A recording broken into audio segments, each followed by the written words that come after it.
Hello everyone, welcome back to my YouTube channel. My name is Madi Kay, this is my big chair, and today we're going to be taking a deep dive look into the world of Onyx Storm by Rebecca Yarros. And unlike my rant review of this book, we will be going page by page, chapter by chapter, taking a deep, more critical look not only into the world building and character development, but also looking at Rebecca Yarros' writing style, and let's just say we have a lot to talk about. As you can see by the plethora of tabs coming out of my book here, I have an entire notebook full of notes, and yes, this is actually a Toy Story VHS notebook that my sister got me for Christmas one year, and I'm glad to finally put it to some good use. So without further ado, let's get started. Now this goes without saying, but there will be spoilers ahead, so if you have not finished, I would invite you to go ahead and sign off from this video and then come back whenever it is convenient for you. And also there are going to be quite a few trigger warnings for violence, gore, sexual situations, injuries caused by EDS, as well as grief and loss of family members. So please keep that in mind as we're going through this book together. And don't forget to leave a like down below if you enjoyed this video, leave a comment, and of course subscribe if you want to see more Onyx Storm related content. We will not be able to get through all of Onyx Storm today, so if you're interested in continuing with this series, make sure you hit that subscribe button down below to get notifications. And if you'd like to get more involved in the channel, make sure to check out my membership page, see how you can become more involved in my one-star book club community. And if you would like to follow along with a more intensive reading guide, I will have a link to the Onyx Storm bingo card down below. I'm going to try to link it better than I did the one at Deep End. I'm not the most tech-savvy person in the world, so please be patient with me. I will be referring to this bingo card sporadically throughout the video because Rebecca Yarros' books, not just Onyx Storm but Fourth Wing and Iron Flame as well, follow a very specific formula that she feels need to repeat over and over again to the point where it comes incredibly redundant. Right, so the first note that I would like to make about Onyx Storm is actually found in the dedication. Now, I want you, let me know if you can pick up on certain types of energy in this description. Allow me to elaborate. To the ones who don't run with the popular crowd, the ones who get caught reading under their desk, the ones who feel they never get invited, included, or represented. Get your leathers, we have dragons to ride. So I do like this little shout out to her fans, but the line "who don't run with the popular crowd" gives the not like other girl vibe, which gives me the ick. And personally, as someone who used to read under my desk in high school, I can tell you first and foremost that this book was not made for me. And that's why it's not always the best to paint with such broad strokes, because you're not going to be able to relate to everyone within that demographic. I understand this is trying to be an empowering message, but it just comes across the wrong way. I feel like the dedication should be made for more specific people in her life, or just simply saying this book is for the fans as a thank you for her huge success. I found that to be a very unique way to start off a book about a girl with a white savior complex. I do appreciate the next page, so I know that might be tough for you guys to see this, but it's actually a character guide of all the main characters in the book and who their dragons are and what their powers are, which I found to be incredibly helpful. Despite the fact that we didn't include all the characters in the story, I hope she continues to do that in the next books that follow. With books like this that have a huge ensemble cast, not just human characters, but also dragon and griffin characters, is very hard to keep track. So I found that to be incredibly helpful. And then this is actually a preview of the book that kind of explains what this book is, which I found to be a bit superfluous because this is the third book in the series. You should probably already know what this series is about at this point, but I guess this was a more natural excuse to list out all of the trigger warnings in her book. I really like it when authors do include this in their books because I feel like it's a very considerate way to tell your readers that you care about their mental health and you want to make sure that they enjoy the reading experience, unlike certain Colleen Hoover books, and they don't feel blindsided. I think some of the worst reading experiences I ever had was due to the fact that I was not warned beforehand of very sensitive issues, and it just ruined the reading experience for me. And I really hope more books do this in the future. Because next note that I would like to make is the fact that people who don't really understand why I point out historical anachronisms in these books is because technically they are being transcribed or translated as historical texts. So this is why I identify this as historical romanticism fantasy because it does take place in a time that predates the use of guns in war, despite the fact that we have rubber shoes and we have a printing press, but we don't have guns. So that's why I make these arguments. And also having modernized language is very jarring when you are in this world that has really reductive technology. So that's why I make those critiques here. It's not because I'm being a pretentious stick in the mud. It's not just to be facetious. I am doing this because I am told that this is historical text, so I'm going to treat them as such. The following text has been faithfully transcribed from Navarian into the modern language by Jasenia Neilwart, curator of the Scribe Quadrant at Biscayeth War College. All events are true. Names have been preserved to honor the courage of those fallen. May their souls be commended to Malik. So we have those based on a true story vibes resonating throughout this entire story. And it does call to question some of the history or lack of information that exists in these stories because Jasenia is writing this in the future, right? So Jasenia should be able to go back and fill in the blanks of what the characters do or do not understand. There's a lot of questions that a lot of people have about the world building that has not been answered yet. And when you're treating these as historical fact and you can't fill in those blanks, that's where it starts to get a little bit distracting. All right, so we're in the prologue of the story, and the prologue of Onyx Storm is actually the last scene from Iron Flame where Xaden approaches Jack in jail and he just recently turned Venon. And now we're seeing this through Violet's point of view, which does feel like a waste of time. If you're going to do this as a writer, you need to be able to add more information, more details, or a brand new insight into the story overall if you're going to be repeating content like this. Otherwise, it just feels like you're trying to hit a page quota. I feel like we don't really learn anything new from this interaction. So in each of these chapters, there is a little excerpt at the top that is supposed to give us more information about what the characters are talking about, the world, about the rules, but 9 times out of 10, most of these excerpts don't do anything other than disrupt the pacing. And we're going to see an example of that coming up very quickly. I wish these excerpts weren't here because a lot of these passages, we already know the information or it's later explained to us in the chapter, so it doesn't do anything but repeat information. If you're going from a chapter that just ended on a cliffhanger and immediately go to an excerpt that's from Jasenia's journal, at least this one does set the scene and shed some light on the leadership and the state of the government at this time, and is actually from His Royal Majesty King Tori. I think that's how you pronounce his name. Securing Basgaiath and the wards has come at a great cost, including General Sorrengail's life. Strategy must adjust. It is in the realm's best interest to ally with Poromiel, even temporarily. This one's useful because it is also a callback to what happened in Iron Flame to remind the reader of what happened, and the wards are there to shield the people inside from the Venon and their magic, although we will learn later that they are faltering and they don't always protect them against all the Venom magic. So it feels like she sacrificed herself for nothing, but I digress. And I like this passage too because it tells us that the king is very eager to ally with Poromiel in order to band together to defeat the White Walkers, the Venom. Sorry, I got my fantasy mixed up a little bit because this is basically one of the last plot lines from Game of Thrones when Jon Snow was trying to band all the characters together to fight against the White Walkers. It's very reminiscent of that. All right, so here in the prologue, it's a flashback to when Xaden approached Jack in jail, and ever since Xaden turned Venom, he doesn't trust himself. He's put up a mental block against Violet, and she's very worried about him. This is the same day as the battle from Iron Flame. General Sorrengail just gave her life. The battle just ended. They managed to lock Jack away super quickly, might I add. And Violet is essentially stalking her boyfriend. And as she is following him, Violet does feel that disconnect between her and Xaden. Xaden is trying to protect her by literally blocking her out of his mind instead of, I guess, just talking to her about it. And this part I will say about Rebecca Yarros is that she does a very good job of personification, and she mostly personifies feelings. It does get a bit repetitive after a while when all of these Pandora boxes of emotions all seem to attack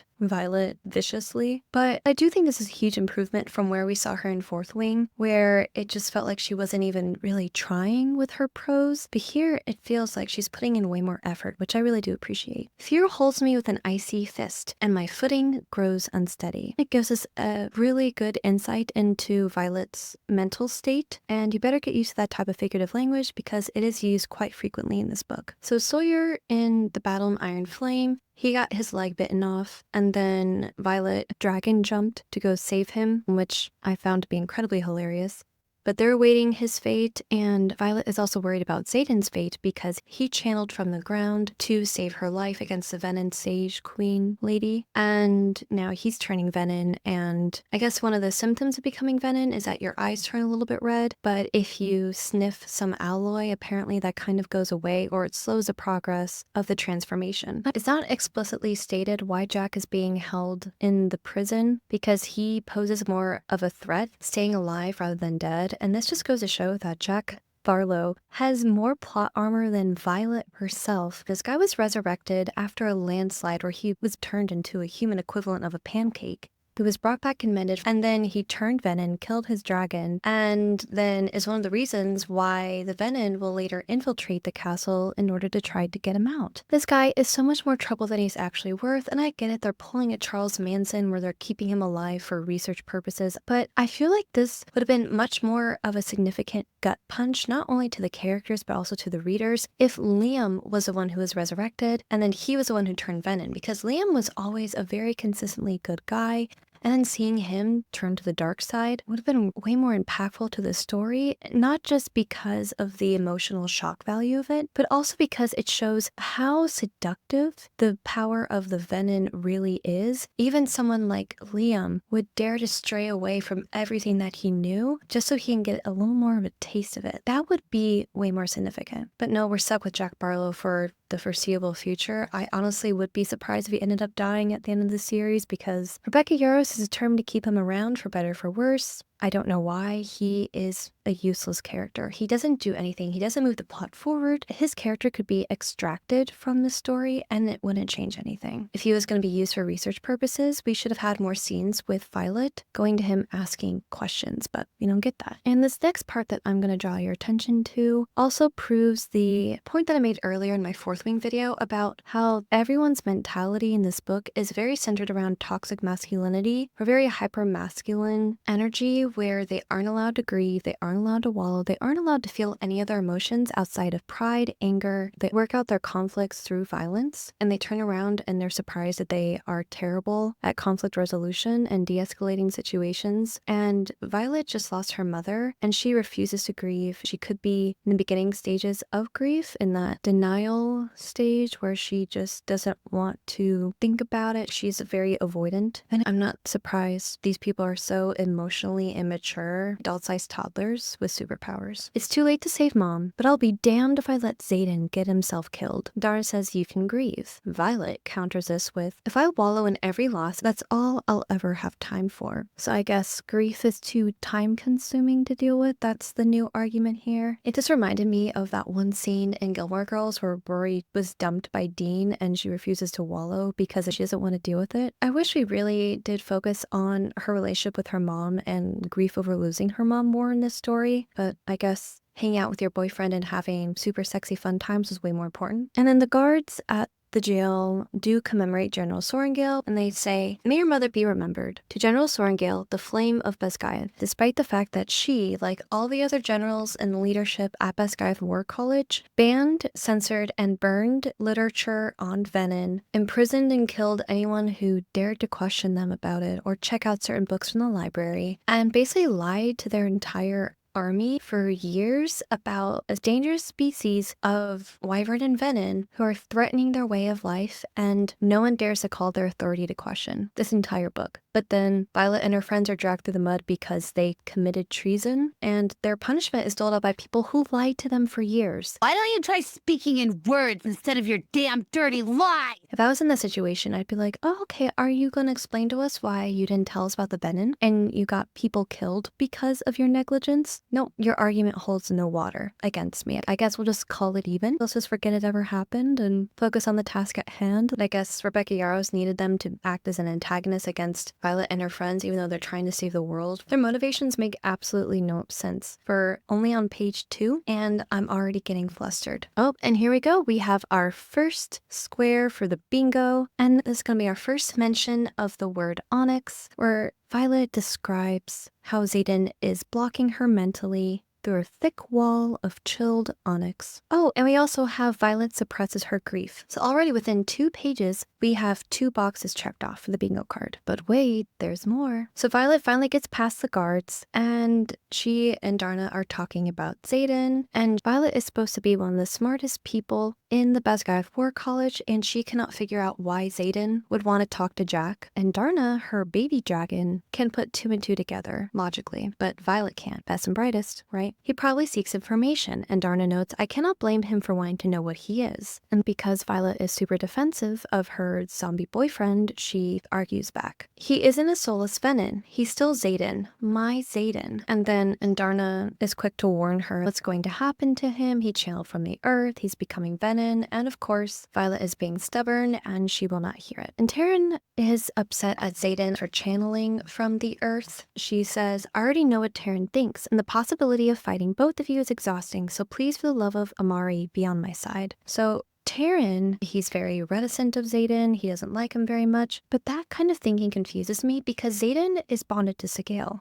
And Sigale is Taryn's mate, so wouldn't Taryn want to do everything in his power to save Sigale's mental health by helping Xaden find a cure to being Venon? I don't understand this weird dynamic between the two of them. I guess because they're both moody and broody, they have to butt heads every once in a while, but you would think that you would be a little more concerned about your mate and the state of her writer because you know it's going to affect her, so why wouldn't you do everything in your power to try to find a cure? And also another reason why it makes absolutely no sense why Taryn wouldn't want to help Xaden survive the Venonness is because if anything happens to Xaden, and this was established in Fourth Wing because he's made it to Violet, if anything happened to Xaden, Violet could die. If Xaden dies, Violet dies. So why wouldn't you want to solve the mystery of how to cure Xaden? If not for your mate, then for the sake of your own writer and your own mental health. Taryn's motivations make absolutely no sense. He's just being a hater for the sake of the drama, so Rebecca Yarros can make things a little more intense, but his motivations behind hating Xaden, they don't add up. You can do dragon uber math in your head on the fly, but you cannot make these logical thinking steps to realize that your hatred of Xaden is unfounded. You need to get over it and try to find a cure for your writer's boyfriend. So I guess that does count as another bingo. So Xaden is talking to Jack and Violet is eavesdropping on them. Jack is acting like a jackass, and believe you me, this is going to be a consistent trend throughout the rest of the book. Stop being so mean to me, or I swear to God I'm gonna fall in love with you. So Jack is taunting Xaden, and he knows that he is turning Venon because Venon can sense each other even when they're brand new. Jack says here, you can fight it all you want, but that power streaming through your veins, there's a reason the higher-ups want her. A little brotherly advice, fall in line and find someone else to fuck. That infamous control of yours so much as flickers in her direction. And then Xaden tells him, I would never. So Jack is implying that Xaden one day is going to turn Violet Venon, and it's also implied that the Venon want Violet because she's super special and because of her powers. And then Xaden is saying, I would never hurt her. I am going to be able to fight this thing. And Jack tells him to get real. But speaking from personal experience, control goes quickly. Just look at you, freshly fed from the source and already down here, desperate for a cure. You will slip, and afterward, let's just say, that silver hair that has you so besotted will be gray like the rest of her, and those weak-ass initiate rings in your eyes won't just last a few days, they'll be permanent. So he's referring to the red in Xaden's irises. And so Jack is foreshadowing the fact that Xaden will not be able to fight this evil Venom curse for long, and he's going to succumb to it, and Violet will follow in his footsteps. A Thon villain? You just told me your whole plan. Then, of course, Xaden fights back and he says, not going to happen. And then Jack suggests that they form an alliance. You could deliver her yourself, or you could let me out and we'll do it together. Who knows? They might let her live, just to keep you on a leash until you turn a seam and forget all about her. When you turn Venom, you lose your human loyalties and you don't need your dragon anymore, but you also cut ties with your human mates as well. We don't know the lore of the Venom, but something tells me that in the next book, Rebecca Yarros is going to have a dual POV where we have Violet's POV where she's trying to find Xaden, and Xaden, who is going to be like a fish out of water character for us, and we're going to see how the Venom operate and how they live. I really hope that's what happens because we're 3 books in and we still know barely anything about the Venom. They're a complete mystery to us, and even by the end of this book, we still know very little. I think it would really behoove Rebecca Yarros if she really focused more on the Venon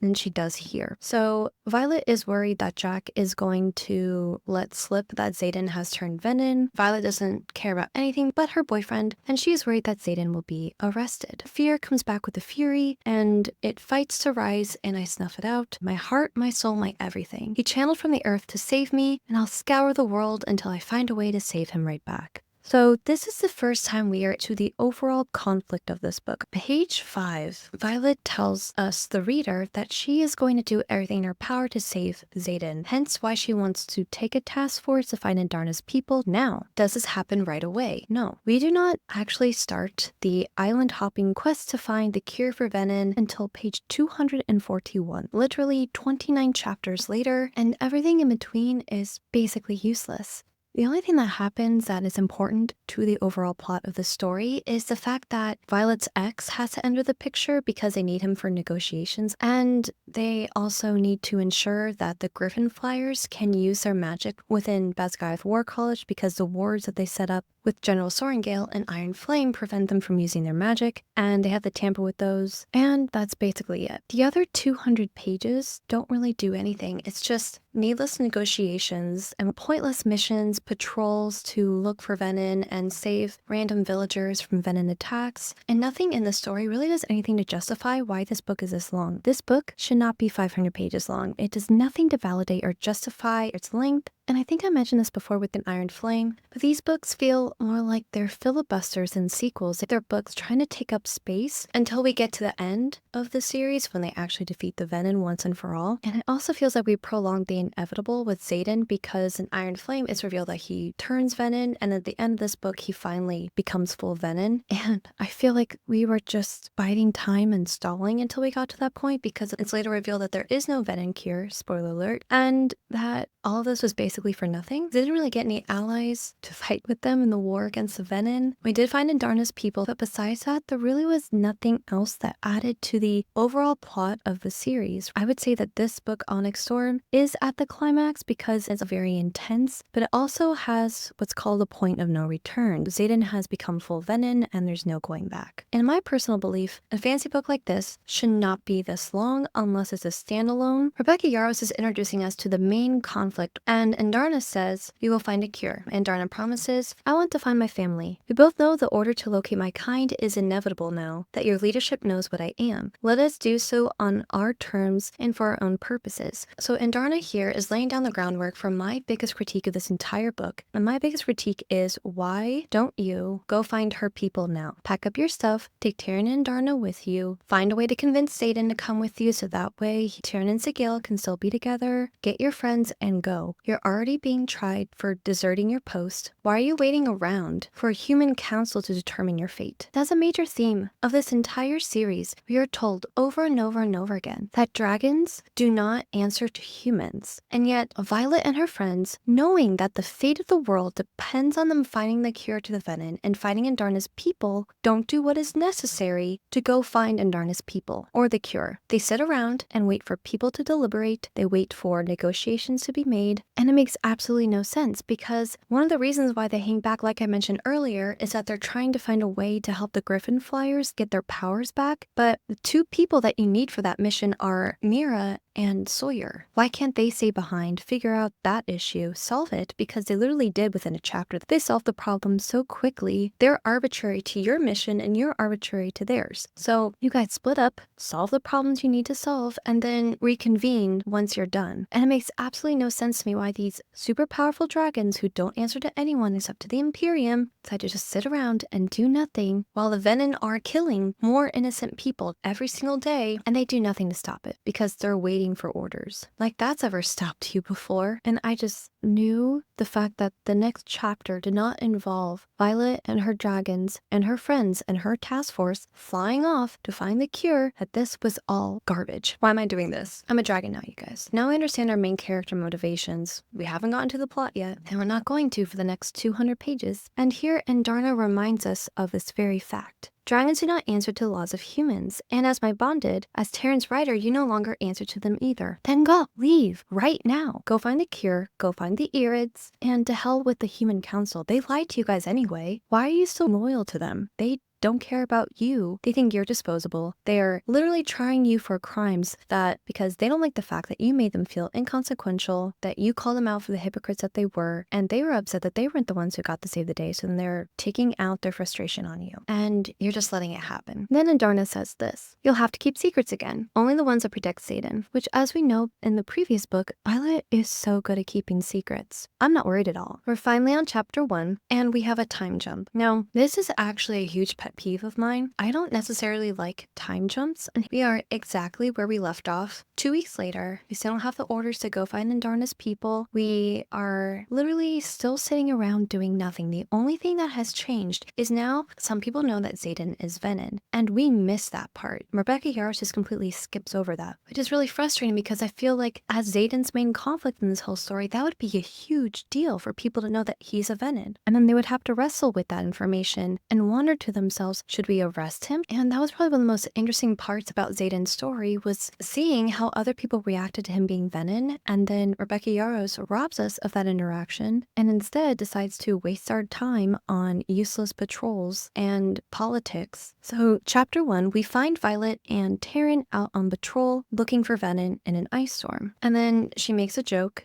Dying today would be inconvenient, and this makes me wonder, when would it be convenient for you to die, Violet? Asking for a friend. And she is supposed to meet with the Scenarium or the Human Council this afternoon, and Taryn tells her, want to make your meeting? Don't fall off this time. Now he's referring to when she dragon jumped to go save Sawyer, who lost his leg during the battle, and somehow she did not get injured, but we're not going to talk about that. And so she's outside in January in a snowstorm riding a dragon. It's even colder in the air, so she's flying at 80 miles per hour through cold air, and she has goggles and her winter hood, but she also has suede gloves. Why would you want suede? Is suede a really good material to have in snow? Wouldn't you want like leather or wool or furry gloves? I feel like those gloves will get wet so quickly. I guess as part of her IEP plan is that she has to wear suede gloves while she's riding Taryn. So I thought this wordage was funny. She describes the land below them, like the topography, as if she's looking down at a map, and she's saying how it's really hard that they can't see through the ice and storm. So they're in a blizzard, they're looking around for Venom, they can't really see anything. And then all of a sudden they almost crash into Riddick and his dragon. Remember Riddick, the funny guy?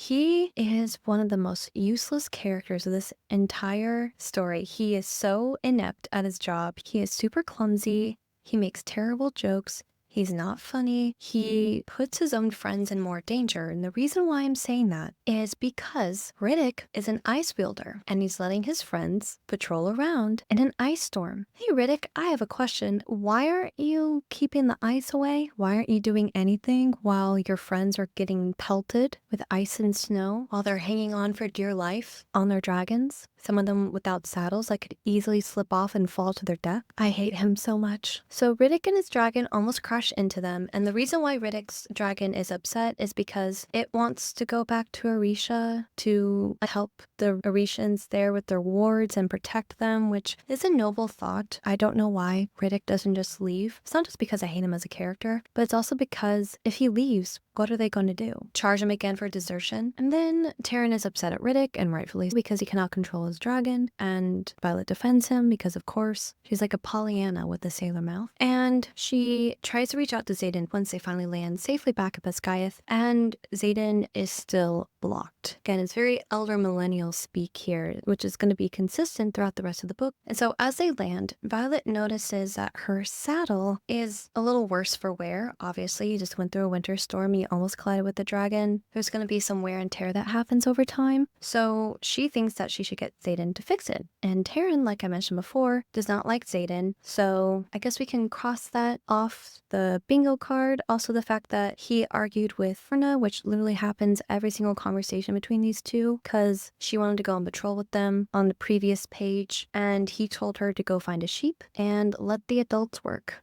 Despite the fact that Andarna is over 650 years old, I want you all to pay attention to the way in which Taryn describes Xaden, or what he calls him, because I find it to be pretty problematic. So Violet says, damn it, that wouldn't have happened if you'd let Xaden fix it. So referring to the saddle, and Taryn responds, the Dark One didn't cut it, in the first place? Hold the phone. Wait a minute. Do you just call a character who is canonically described as a person of color, the Dark One? This book was written by a woman who is so white that she resembles the ghosts of Christmas past. You're telling me that this author, who is already controversial enough due to her political beliefs, who has an entire editing and publishing team behind her, none of these people, not one, came up to her and said, hey, Becky, maybe we shouldn't call Xaden the Dark One? Racism. You hear a lot about it, but what is it, really? Given the fact that he is described as a man with tawny skin and dark onyx eyes. No, full steam ahead. We're totally comfortable with calling a man of color the Dark One. Folks, if I went around and called people the Dark One, I would become TikTok famous, and not in a fun way. I think moving forward, we should probably get more sensitivity writers in the writer's room to correct issues like this, because there's so many other ways that we could have described him. I would accept Shadow Daddy at this point, Red Eyes, or you could even call him Earth Wielder. It's a name that's a little bit on the nose, but still, that makes sense in this context. We're on page 9, and we're already knee-deep in the shenanigans, and it's gonna get a whole lot worse. So Taryn and Violet are fighting about the Venon, mostly because Violet is being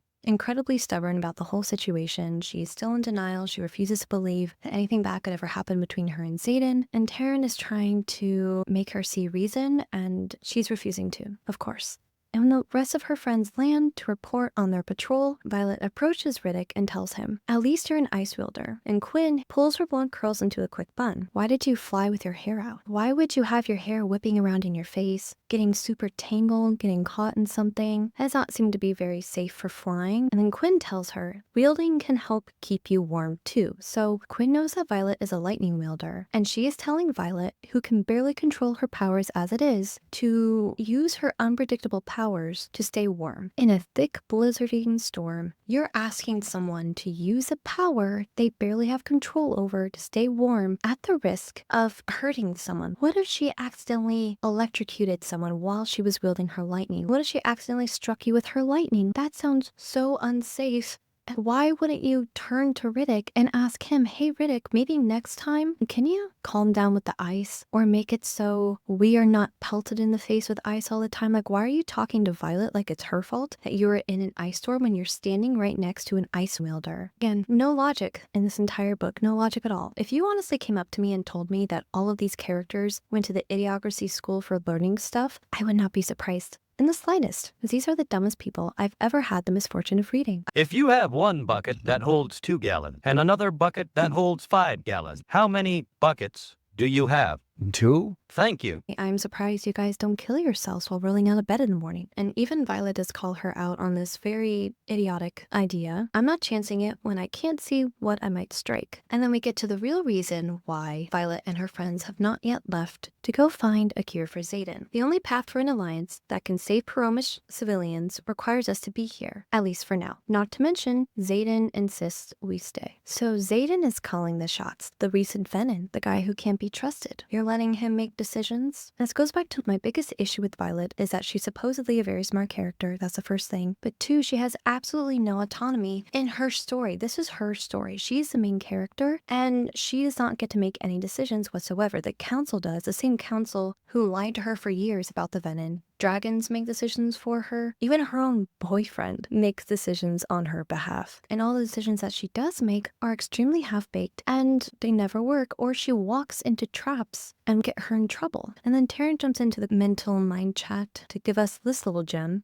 He remains because Navarre's wards protect you from him. The wards are there to protect them from the Venon magic, but not the Venon themselves, so it's pointless in my book. Venon can still penetrate the wards. Not a good enough reason to use the word penetrate. They can still get through. So what's really the point? These wards do not seem very efficient. So they're back at the castle, and she's describing what the castle looks like, and she notices Malik's flame. And Malik is the god of death. Malik's fire burns bright in the highest turret, consuming the belongings of our dead as he requires. Maybe the god of death will curse me for keeping my mother's personal journals. Remember in the first book how she didn't burn Brennan's belongings when he died? And now she's telling us that once again, the family member that is presumably dead, she's not burning their belongings either. Is this another foreshadowing that maybe her mother is still alive somewhere, or the Venom Queen Sage person is somehow indirectly linked to her, / perhaps her real mother all along? Aye. am your father. Or it could just be that Rebecca Yarros forgot about this foreshadowing that she made in Fourth Wing, and this has absolutely no point other than to serve as a plot hole, maybe a bit of a red herring, but we'll see. I also would like to point out that on this particular page that I'm on page 11, we are introduced / reintroduced to 7 different characters that are just thrown at us in one page, and here are the characters. So we have Aura Benhaven, Ewan Faber, Devara and Kaori, I believe Malik, this was the first time we heard of him so far, and Lieutenant Tavis. 7 characters, 2 for the most part that are brand new, and supposedly everyone else we should already know by now. And then Imogen as well, I forgot about her. She walks in with no introduction, she just magically appears on the page. And this is my main problem with this book, because like I mentioned before, the guide in the very beginning of this book does not include half of the characters that we just talked about on page 11. These characters serve no other purpose other than to be a foil for Violet and her friends, because Violet and her friends are the good guys, and then Ewan and Aura are the bad guys. You have these juxtaposing opinions on who is seeking the truth and who is trying to hang on to the traditions of the Basgard War College, and these characters are antagonistic. They're trying to fight the change, and they don't like the Griffin Flyers. They don't want them here. I understand their purpose in this story, but once they serve their purpose, they're gone. The rest of the book, we never see them again. Also, the way they're introduced, I actually don't mind this. If you cannot show us who these characters are and you tell us, try to keep it as brief as possible, and I like the brevity in which Rebecca Yarros introduces these brand new characters to us. So, Ewan Faber, the stocky, sour-faced wing leader of what little remains of Navarre's Fourth Wing. And he is being sarcastic because these people believe that Violet and her friends are traitors because they deserted their posts, and so they're making their lives a living hell. And listen to what Riddick says here, because he's responding to the exposition about Ewan, which begs the question, how would Riddick know that Ewan is being introduced inner monologue style? We're in Violet's head, so all the exposition here is technically inner monologue. So it's very strange that Riddick, who is a character who cannot read anyone's minds, who is not mentally connected to Violet in any way, shape, or form, that he would be responding to her narration rather than what Ewan is saying. So this is how the conversation goes. Report. Oh good, you all made it back. We were so worried. And then Riddick says, Prick, referring to Ewan, was barely a squad leader in Claw when we left. Who are you talking to? What is this in a response to? This would have made so much more sense if that piece of exposition was a piece of dialogue, like a Griffin Flyer who doesn't really know a lot about what is happening in Basgard and the politics and the general hierarchy was the one voicing this. Wait a minute, who are those people? And then Riddick would turn and be like, oh, that's Aura Benhaven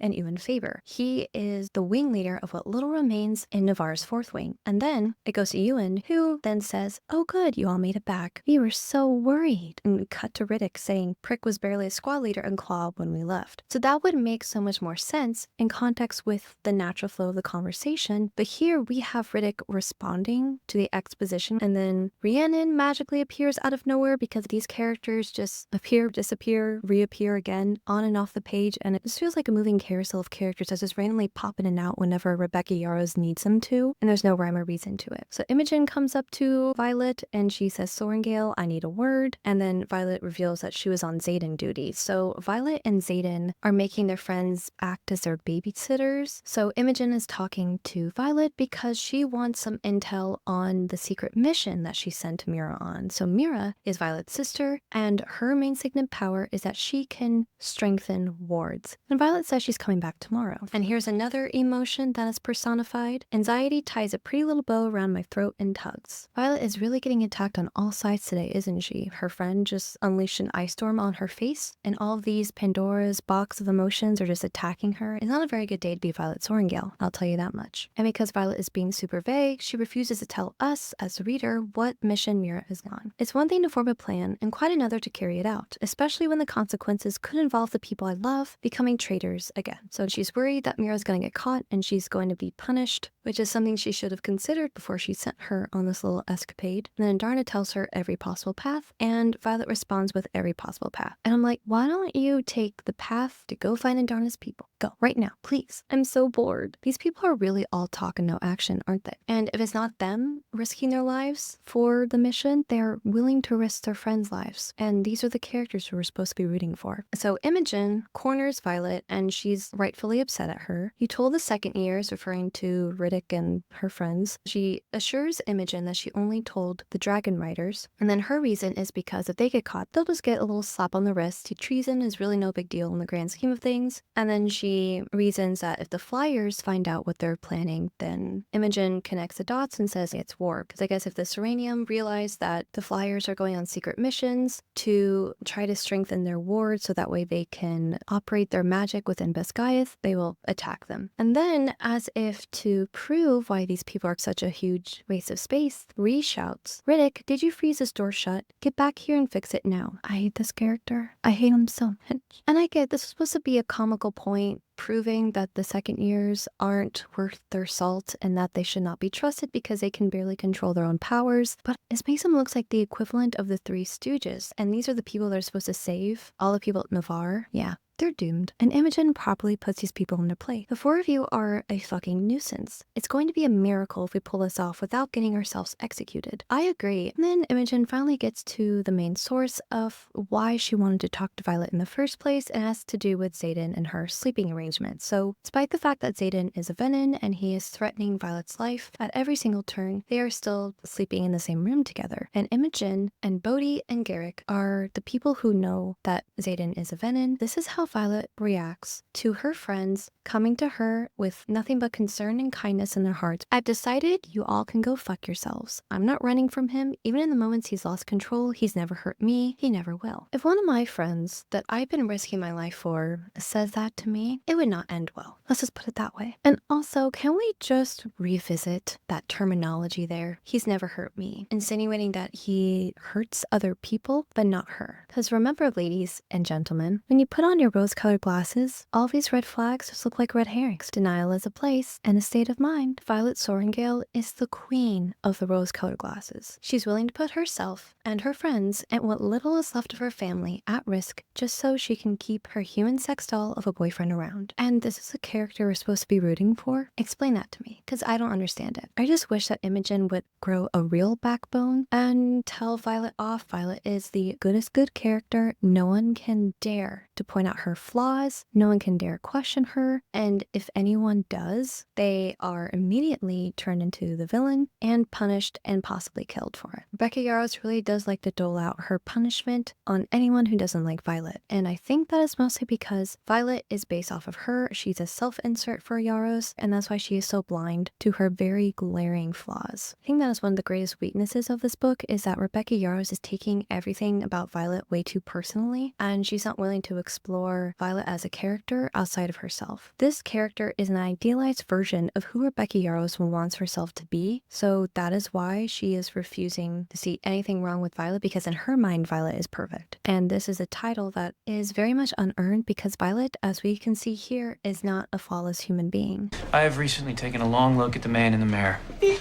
She is willing to flip off her friends and yell at them if they dare to question her or her sleeping arrangements with her zombie boyfriend. It's a much nicer way of saying this, Violet. Who raised you? Your manners are abysmal. And here, Violet even confesses to Imogen that her intentions are not exactly pure because she is willing to lie to her own boyfriend to help him, which is a true sign of any healthy relationship. Lack of communication skills and lying. Sounds like a recipe for disaster to me. She says here, he's aware will be sent to find Andarna's kind. As for the rest, he doesn't want to know. You sure about that, Violet? You're really sure your boyfriend doesn't want to know that you're risking your life for him? I'm pretty sure he'd want to know, but that's just me. And then she even says, I'm just doing whatever it takes to save Xaden. And then Imogen implies that Violet is leading her own rebellion, but Violet refuses to see it that way because she doesn't want to be a leader, because then she would actually have to suffer the consequences of her actions and make decisions. Because as we all know, Violet is a terrible decision maker, and even when she is offered a place of autonomy in her own story, she refuses it. So now she and Imogen are going to the infirmary to check on Sawyer, and he is the one who lost his leg in the battle, and he is obviously very depressed about this. He's not sure if he will ever be able to fly again. And also, one of the things I hated about the hospital scenes with them and Sawyer is that they were literally describing to him the scene that we just witnessed. So we updated them when we got back to Basgiath War College, and we updated Sawyer again. So we experienced this scene 3 different times. Why do you need to report the same boring boring situation over and over again. We as readers, we already saw it, we understand. It would make way more sense if she just said in passing, okay, we arrived at Sawyer's place and we talked to him about the troll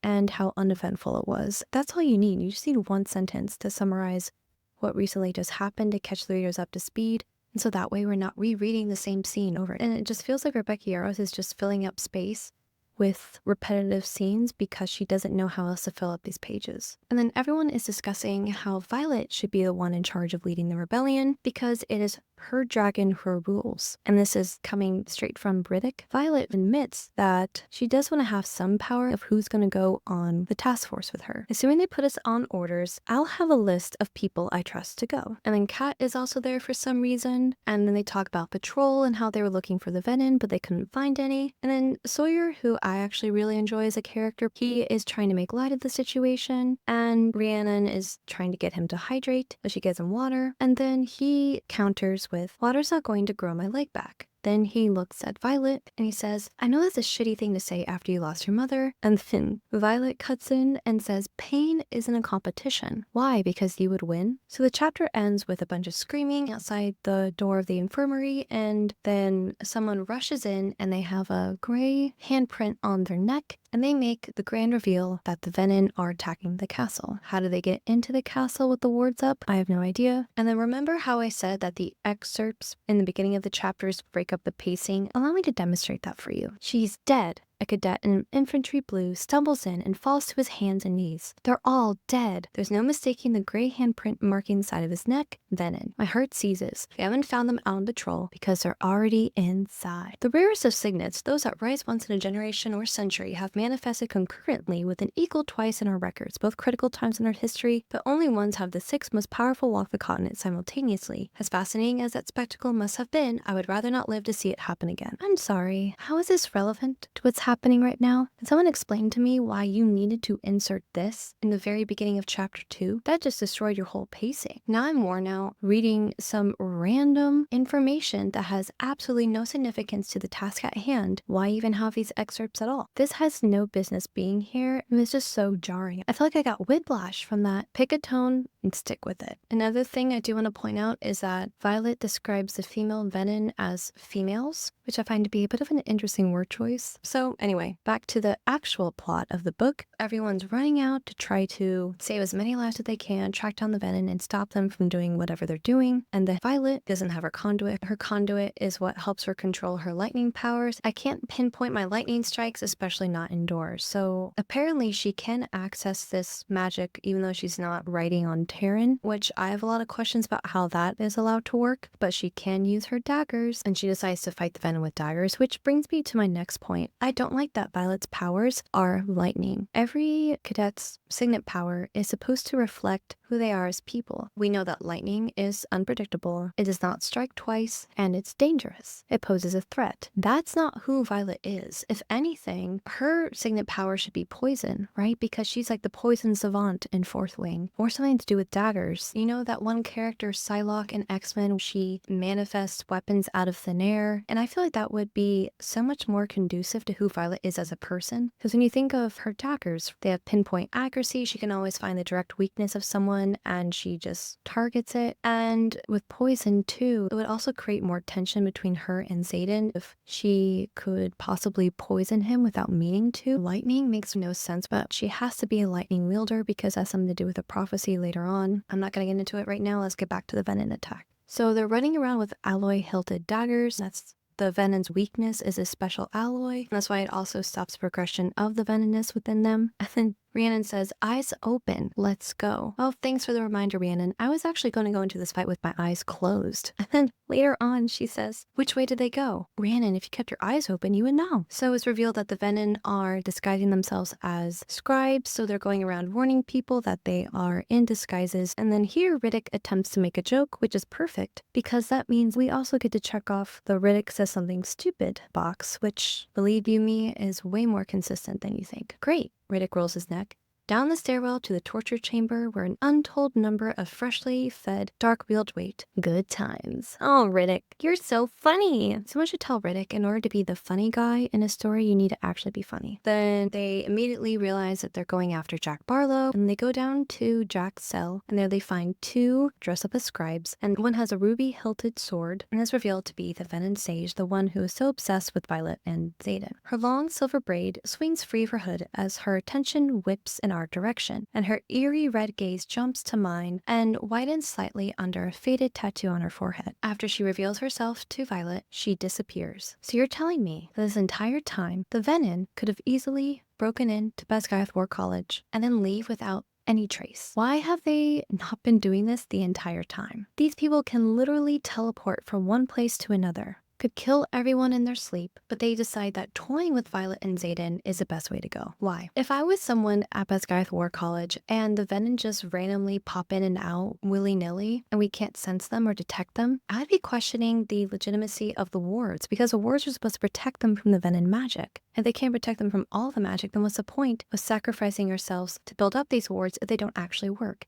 It makes no sense. This moment should have been the one deciding factor for the scenario to say, you know what, screw it. Violet, take your friends, take your dragons, go find the Irid right now. Instead, they decide to do absolutely nothing for 200 pages. This made absolutely no sense to me. Why they didn't just leave right now, knowing that the Venom could come in and attack whenever they want. Ladies and gentlemen, I think my brain just committed suicide. So then as the other Venom attack, they reveal in a not so subtle way that they want Violet alive. Not the silver hair, the dark wielder with the sword bellows. We need her. And she thinks it's to control Xaden, and she says, fuck that, I'll never be used against him again. But how can you prevent that when you can't even prevent the Venom from coming into your castle in the first place? And then she notes how the Venom are super fast, so not only can they teleport, but they are super fast as well. And then one of the other Venom taunts her, oh, the lightning wielder. You're a long way from the sky. We both know you can't kill me with that knife. But then Rhiannon shows up with her alloy hilted dagger, poised to strike. Why Violet doesn't have alloy daggers of her own? Who knows? And then, of course, Xaden shows up because, God forbid, Violet can make any decisions on her own, let alone save her own skin. Shadows quake at the edges of the chamber, and a corner of my mouth rises. A band of darkness wraps around my hips and yanks me backward, then brushes my cheek gently, steadying my galloping heartbeat and quieting my power. So I guess Xaden's powers more or less resemble Raven from Teen Titan, when I would like for his powers to more resemble Nosferatu's, the way that he could manipulate people to do his bidding. I would have loved to see Xaden do that, because one of his second signet power is intentions, so he can manipulate the intentions of people to do his bidding. I thought that would be a really interesting way to utilize his magic, but no, I guess he can just pick things up and move them with his shadow magic. So a heartbeat later, the shadows retreat, revealing the shriveled bodies of the dark wielders on the floor, alloy-hilted daggers embedded in their chests. So I guess he used his shadow magic to kill them all. And then, of course, because this is a romantasy novel, Violet feels the need to objectify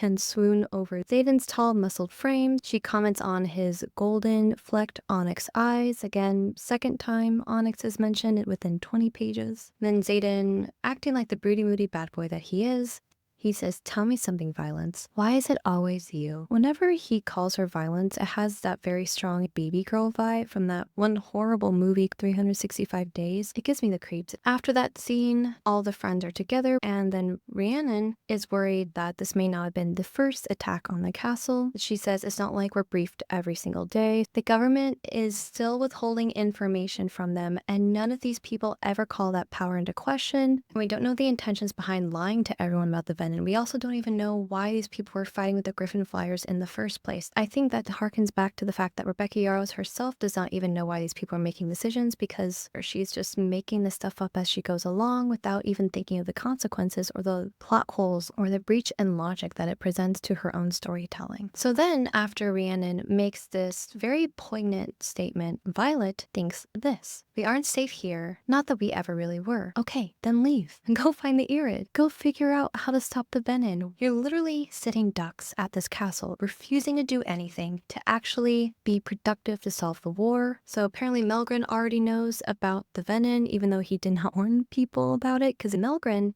he can see the outcome of any battle, but he refuses to warn people about the Venon attacking. Melgren's kryptonite is if too many Oricians or Poromish people are gathered together, then he can't see the outcome of a battle, but Xaden just said that there were only 2 of them down there, so why didn't he warn them about the Venon attack? Gosh, if I question everything, we're gonna be here for hours, and this is gonna turn into a Crimson Rogue episode. I'm just grateful for the wards Sorrengail put in place before she died. Oh, you mean the same wards that still allowed the Venon to get into the castle? Why are you happy for these wards? Yeah, they weren't able to use their magic, but at the same time, they're still able to enter the castle and kill people. So how effective are these wards if they're not doing that one simple thing by shielding you against the Venon? Then Rhiannon turns to Violet and she says, "Are you headed to the Great Hall?" Not sure why the Great Hall isn't capitalized. And then Violet says that she's nervous. I nod and nerves jumble in my stomach. Rhiannon says, "You've got this. Want us to walk you over?" And then, because again, everyone has to encourage Violet and Xaden at all times. The only thing that's acceptable in Violet and Xaden's book is sheer encouragement and not criticism. And then Xaden turns on Garrick, who is concerned about Xaden. And Xaden, instead of understanding that Garrick is trying to be a caring friend, he mouths off to him, "For fuck's sake, you trust her to babysit me at night. Don't act like I'm the reason you need to be supervised." Garrick fires back. Shadows creep across the step at our feet. "It's fine," I quickly assure Garrick, keeping my hand entwined in Xaden's. "I'm fine, he's fine, all fine." Did that interaction make anyone else squirm a little bit on Violet's behalf? I know that we don't like Violet in this house, but still, it just comes across as a girlfriend who knows that her boyfriend has anger issues / can get very physical, and she needs to de-escalate the situation. Xaden's an adult.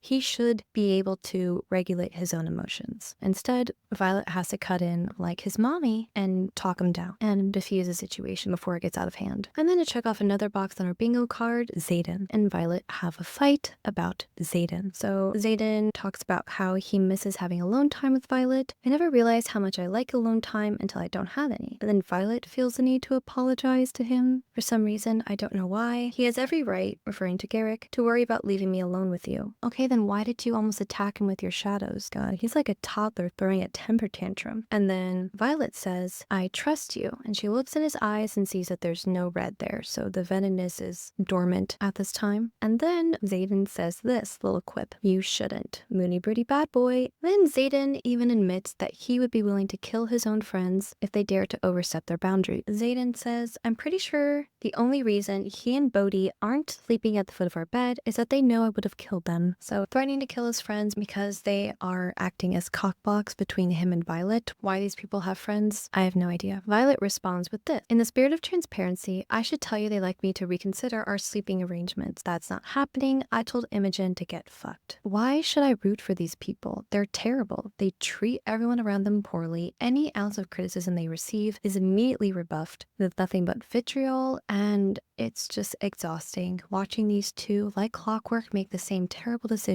over and over again. Honestly, I think the series would really benefit without them in it. If we focus more on Imogen or Justinia or Rhiannon or even Sawyer, I feel like this story would be way more interesting. But no, we're following these two idiots around. So much better. Violet finally admits to her true intentions behind this mission. "I will find a way to cure you." So at least she's finally being honest with him. And then Xaden finally lowers the mental block, and then Xaden reveals that the reason why he knew that they were there is because he could sense them, because the Venon can sense when each other are nearby, and that's why he and Garrick were able to find a lot of them on patrol. I do like that they have that link to each other, and I wish that was built on more. Maybe we'll see that in the next book. Alright, finally, on to chapter 3. Violet is reeling from the realization that her boyfriend can sense the Venon, and Garrick is trying to argue that these two need to change their sleeping arrangements. And then Garrick turns to Violet and says, "I thought you'd at least be logical, Violet." And I'm like, have you met this person? Logical does not describe Violet whatsoever. And Violet goes to the Great Hall, and they're telling her that we're going to put a task force together, you're going to be a part of it. And then Violet, like the self-important Nepo baby that she is, still riding on the coattails of her mom's reputation, and she tries to bargain with them with her own demands. And let's just say they're not exactly ready to negotiate. Yeah, the Duchess of Moraine admonishes, "While we owe your mother a debt of gratitude, you are still considered a deserter." How is it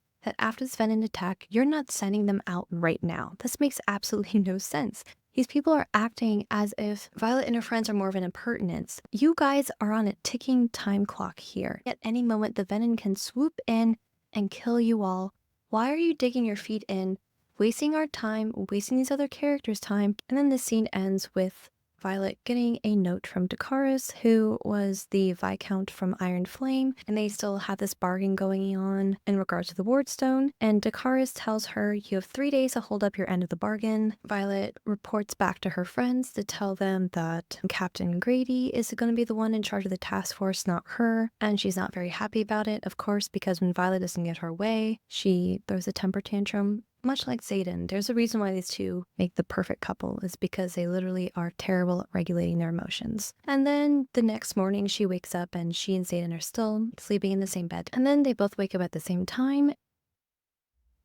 This is nice. Xaden feels the need to hold himself back, and he can't really give himself fully to Violet, and there's a very good reason for that, because as Xaden finally stops himself in his tracks and is able to finally gain control of himself, Violet turns to the dark wood of his bed frame, and she sees 2 faint marks of discoloration, barely a shade lighter than the original stain where his thumbs had been. And then she wonders to herself, did he just channel? And the answer to that question is yes. And then of course, because Violet is so stubborn and so short-sighted, she refuses to admit that Xaden cannot control himself and that he is a danger to her. This is going to be an internal battle that we're going to deal with for the rest of the book, and we are 35 pages in and I'm already sick and tired of it. They decide to change the subject to talk about politics, and this is when we are reminded that Xaden is actually nobility, so he's technically on the council. And this part actually is very interesting to me because Violet reveals that she wears a corset under her armor, and I think to myself, wouldn't that be incredibly uncomfortable? Why does she wear a corset? Is it so she can keep her rib bones, her spine in place? And it's not even explained here. I don't know why warriors would need to wear corsets in the first place. Shouldn't you be more worried about function over form? And then Xaden goes on to question whether or not he should be in a leadership position at all, and I have to say that is the one bit of self-awareness that we get to see with Xaden, and I have to agree, I don't know why he is allowed any leadership position at all, because he has mentioned time and time again he is willing to let the world burn in order to save Violet, which isn't exactly the mark of a true leader. And again, the main reason why they're making these negotiations is because Orisha wants his own wardstone to protect itself, even though it was proven already that the wards don't really do much other than just take away some of their power, but not all of it. And then he even mentions here that the wards are faltering. So the main issue is that they have to strengthen the wards. And Violet just said that she sent Mira away, the one person who could strengthen the wards. I can't with these people. And then Xaden senses that someone is behind the door and he throws it open. And of course he is an asshole again. And then Violet finds this to be charming. Hold on, I have to put on my rose-colored glasses for the full effect. Here we go. There's a hard ass everyone else gets. I invite the urge to smile. There's a huge part of me that likes that I'm the only one who gets his softer side. Isn't that just sweet and not alarming at all? Wouldn't you be a little bit upset that the only reason why your boyfriend is nice to you is because you're the one who's sleeping with him? I guess all people need to do in order to get Xaden's respect is to fuck him, and then they're fine. So Brennan is the one at their door, and then Mira magically appears out of nowhere. I guess she's back from the mission. And then because Mira is just as petty as Violet when it comes to keeping secrets, Mira is still upset at Brennan for not telling her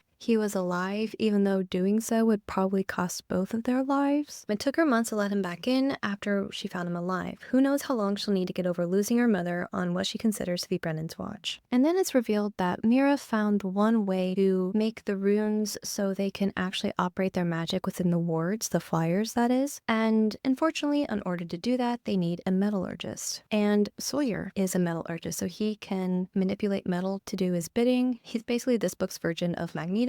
Like Riddick is this book's version of Iceman. Pretty much all of these characters can be traced back to some superhero of some kind. And then Mira and Brennan strike up an argument about how much involved Violet should be when it comes to going across the border that is no longer protected, despite the fact that the Venon literally just attacked and almost killed her. No one's safe anywhere, so what's the point of arguing about this? The only thing everyone can agree on is that the Flyers will be allowed to tour the quadrant today with their squad's first-year writers. Apparently, they're not as threatening. The task force is going with you. He says says to me, "Where exactly is she going?" Mira snaps, moving to my side. "We're being sent to find the rest of Vendarna's kind," I answer for Brennan. "You what?" So Mira has not been clued into this part yet. She did not even know that her sister was involved in the negotiations. "You let this happen?" She glares at Brennan. "Mira," I start, "quiet, cadet, the officers are speaking," she snaps. And then Brennan explains to her why this mission is important, even though Mira should know this already. Queen Mariah hopes the 7th breed might know how to defeat the Venom given the age of Vendarna's eggs. Vendarna is over 650 years old, and that was around the same time that the Venom were defeated. Mira, that hope is all that's keeping Promiel at the table, and we're still negotiating for flyer safety and conferencing with Navarre for the Eurasian cadets to stay behind the functioning wards. This is more complicated than it looks, and then Mira is upset that Violet once again is putting herself in danger. Simple question: did you tell them over your dead body? Is our sister flying through what is likely enemy-controlled Wyvern-filled territory on a fool's errand? I don't know why she's making this argument. I know that she just got back, but Venom literally attacked the castle. They're not even safe in their own castle, so what difference is it going to make outside the wards? Yes, the Venom will be able to use their magic, but at the same time, she could still get killed while she's sleeping by a Venom attack, so it doesn't really matter anyway. Wouldn't it be better for her to be outside the wards, actually doing something productive, than just being a sitting duck at home? Again, best and brightest are acting dumb. It's another bingo square. So Mira and Brennan continue fighting about Violet's involvement in all of this, and then Mira calculates that they literally only have 6 months left before the Venom basically take over, which is even more reason for you to leave right now. And then this is when Mira slowly descends into her own villain era, because she reveals that she would much rather Violet be safe than for her to actually do anything to save people's lives. So Brennan tells her, "Hundreds of thousands of civilians are under attack in Promiel. Of course I don't want her in danger, and they won't let me go with her. I already asked." And Mira says, "Find another way. You can't trade Violet's life for strangers. That's the point of war, babe." So Mira is willing to sacrifice hundreds of thousands of civilian lives in order to save their sister. Why is every single character in this book so selfish? They're so tactless, they're so unintelligent, they make terrible mistakes that affect the lives of other people, and we're supposed to root for them? To some extent, it's hard to rationalize someone that you love dying for hundreds of thousands of people that you don't know, but at the same time, people in leadership, they should not be operating with the me mentality. They should be thinking of what's best for everyone, the vast majority of people, not just the few. And I can't stand behind any of these characters. All right, chapter 5. So Violet is finally willing to talk about the Venom that tried to get Jack out of his cell, and she talks about the fact that he has silver hair. Again, Rebecca Yarros is really throwing it in that this Sage and Violet are connected in some way. Riddick, of course, because he's an idiot, doesn't really see any issue with that. And then they run into this guy named Norris, and I want you to pay attention to how Violet describes him. "All three of us rise as a stocky cadet barrels through the double doors, and I spot first-year rank and his name tag Norris a second before he throws his hood back, revealing his very familiar face as opposed to an unfamiliar face. Why would you describe a character like that?" And then after dealing with Norris and his very familiar face, a fight suddenly breaks out in the square between Ora Benhaven, who we met briefly on page 11, and a Griffin flyer. These people were forced together to live at the castle, who since birth were told that the Retians are the enemy, or the Navarrians are the enemy, are suddenly supposed to act friendly towards each other without any guidance whatsoever. They all rush to try to stop the fight and de-escalate the situation, but again, they're violent people and they were never taught how to do this. And Rick, for probably the only time in this entire book,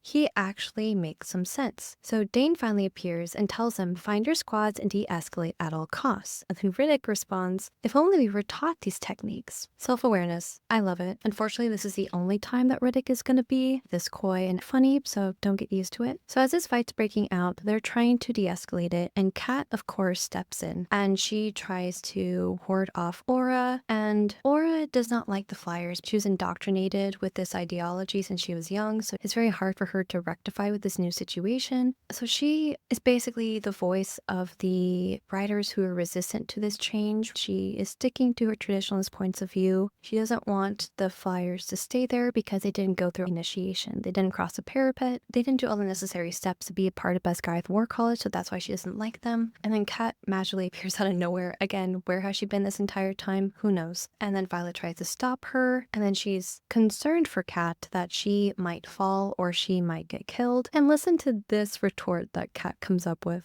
"You'd be so sad to lose your rival, wouldn't you?" Kat is acting catty. So Kat, for whatever reason, is still so hung up on Xaden. And personally, I have no idea why, because Xaden is the biggest jerk of all. And he hasn't even looked at Kat once since they've gotten back here. Kat, babe, listen to me. Xaden is not worth all of this. Just move on. Find someone who actually likes you, or people in general for that matter. And there's no reason why we should be dragging this out. Why do you think that he still has any feelings towards you? It's just an excuse for Rebecca Yarros just to pull out the crazy ex-girlfriend card. Why she selects Xaden, because there's no reason why she should. So as the fight is escalating, Aura challenges Dane to a fight because he's trying to stick up for the Flyers and she sees him as a traitor. And Violet is trying to reach out to Xaden to get him to stop the fight, of course, because Xaden has to be the one to swoop in and save her whenever it's an inconvenience for her. And then once again, Taryn calls him the Dark One, and once again, I feel the need to scream into the void. And Violet finally tells him to stop calling him that. Not because it's slightly racist, because it reminds her that he's becoming a vet. I can excuse racism.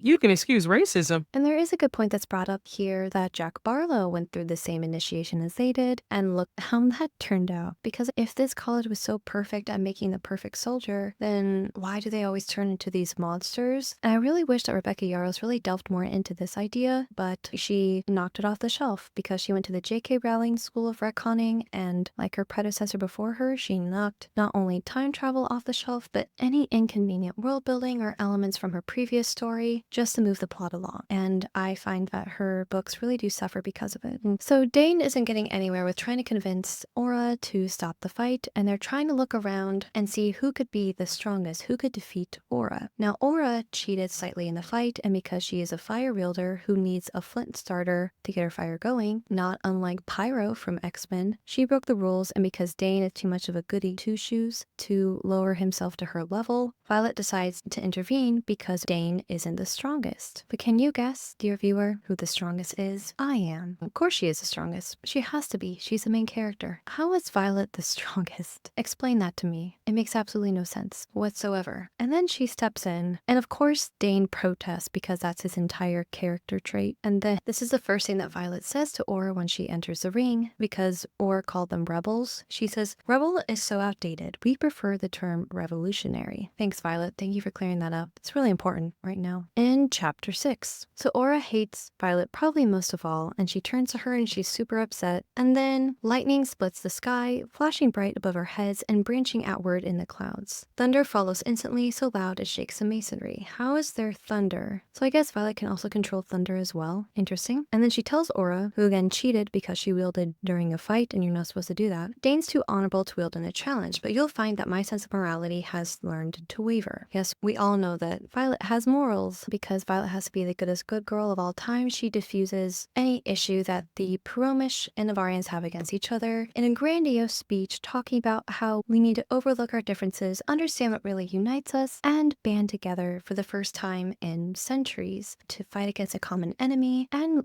learn how to get along and be friends. Powerful stuff. And I will say that the speech that Violet gave, it was fine. It was mostly just we good, government bad, and here it is. The writers who came before us failed to protect the innocent just because they were on the other side of our border, I argued. They lied and hid. They were the cowards, but we don't have to be. We can choose to stand together and fight. Leadership is locked behind doors right now trying to forge a treaty, but they're failing, just like every generation before us has failed. And if we do the same, you've seen what's out there. Either this alliance begins right here with our generation, or we will be the last dragon riders and griffin flyers on the continent.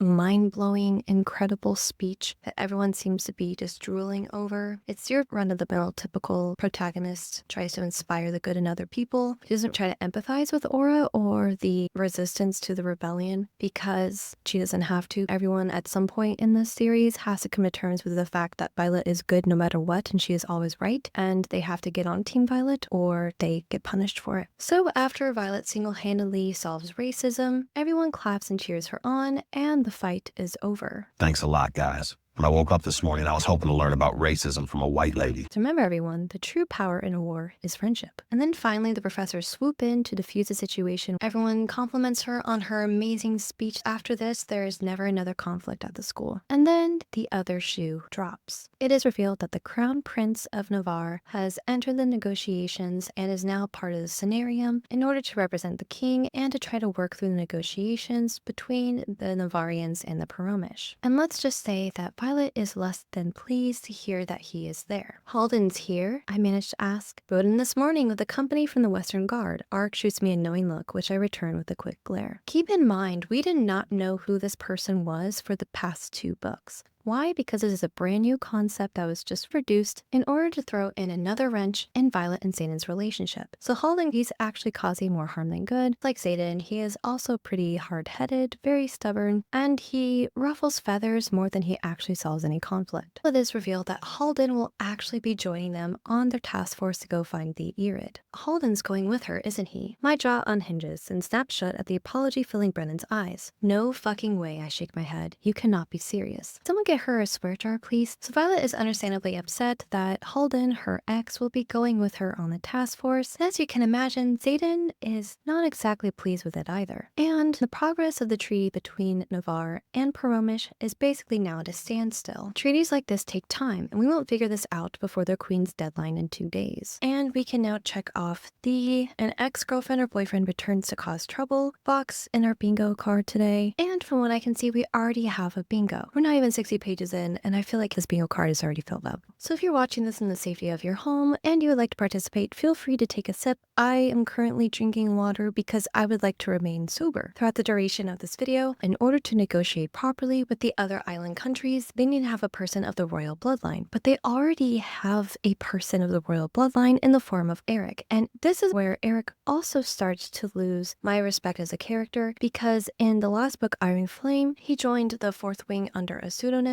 So Eric is a person of royal blood, but he is intent on staying hidden and not revealing his secret identity to his father.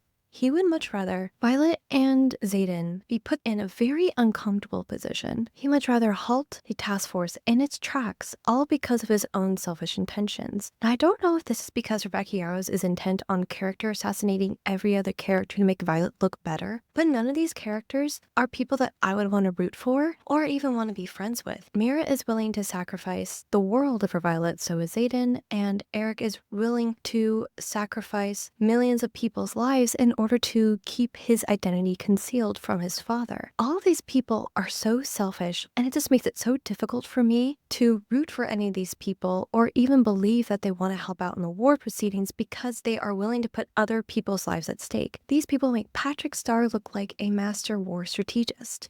Why should take bikini bottom?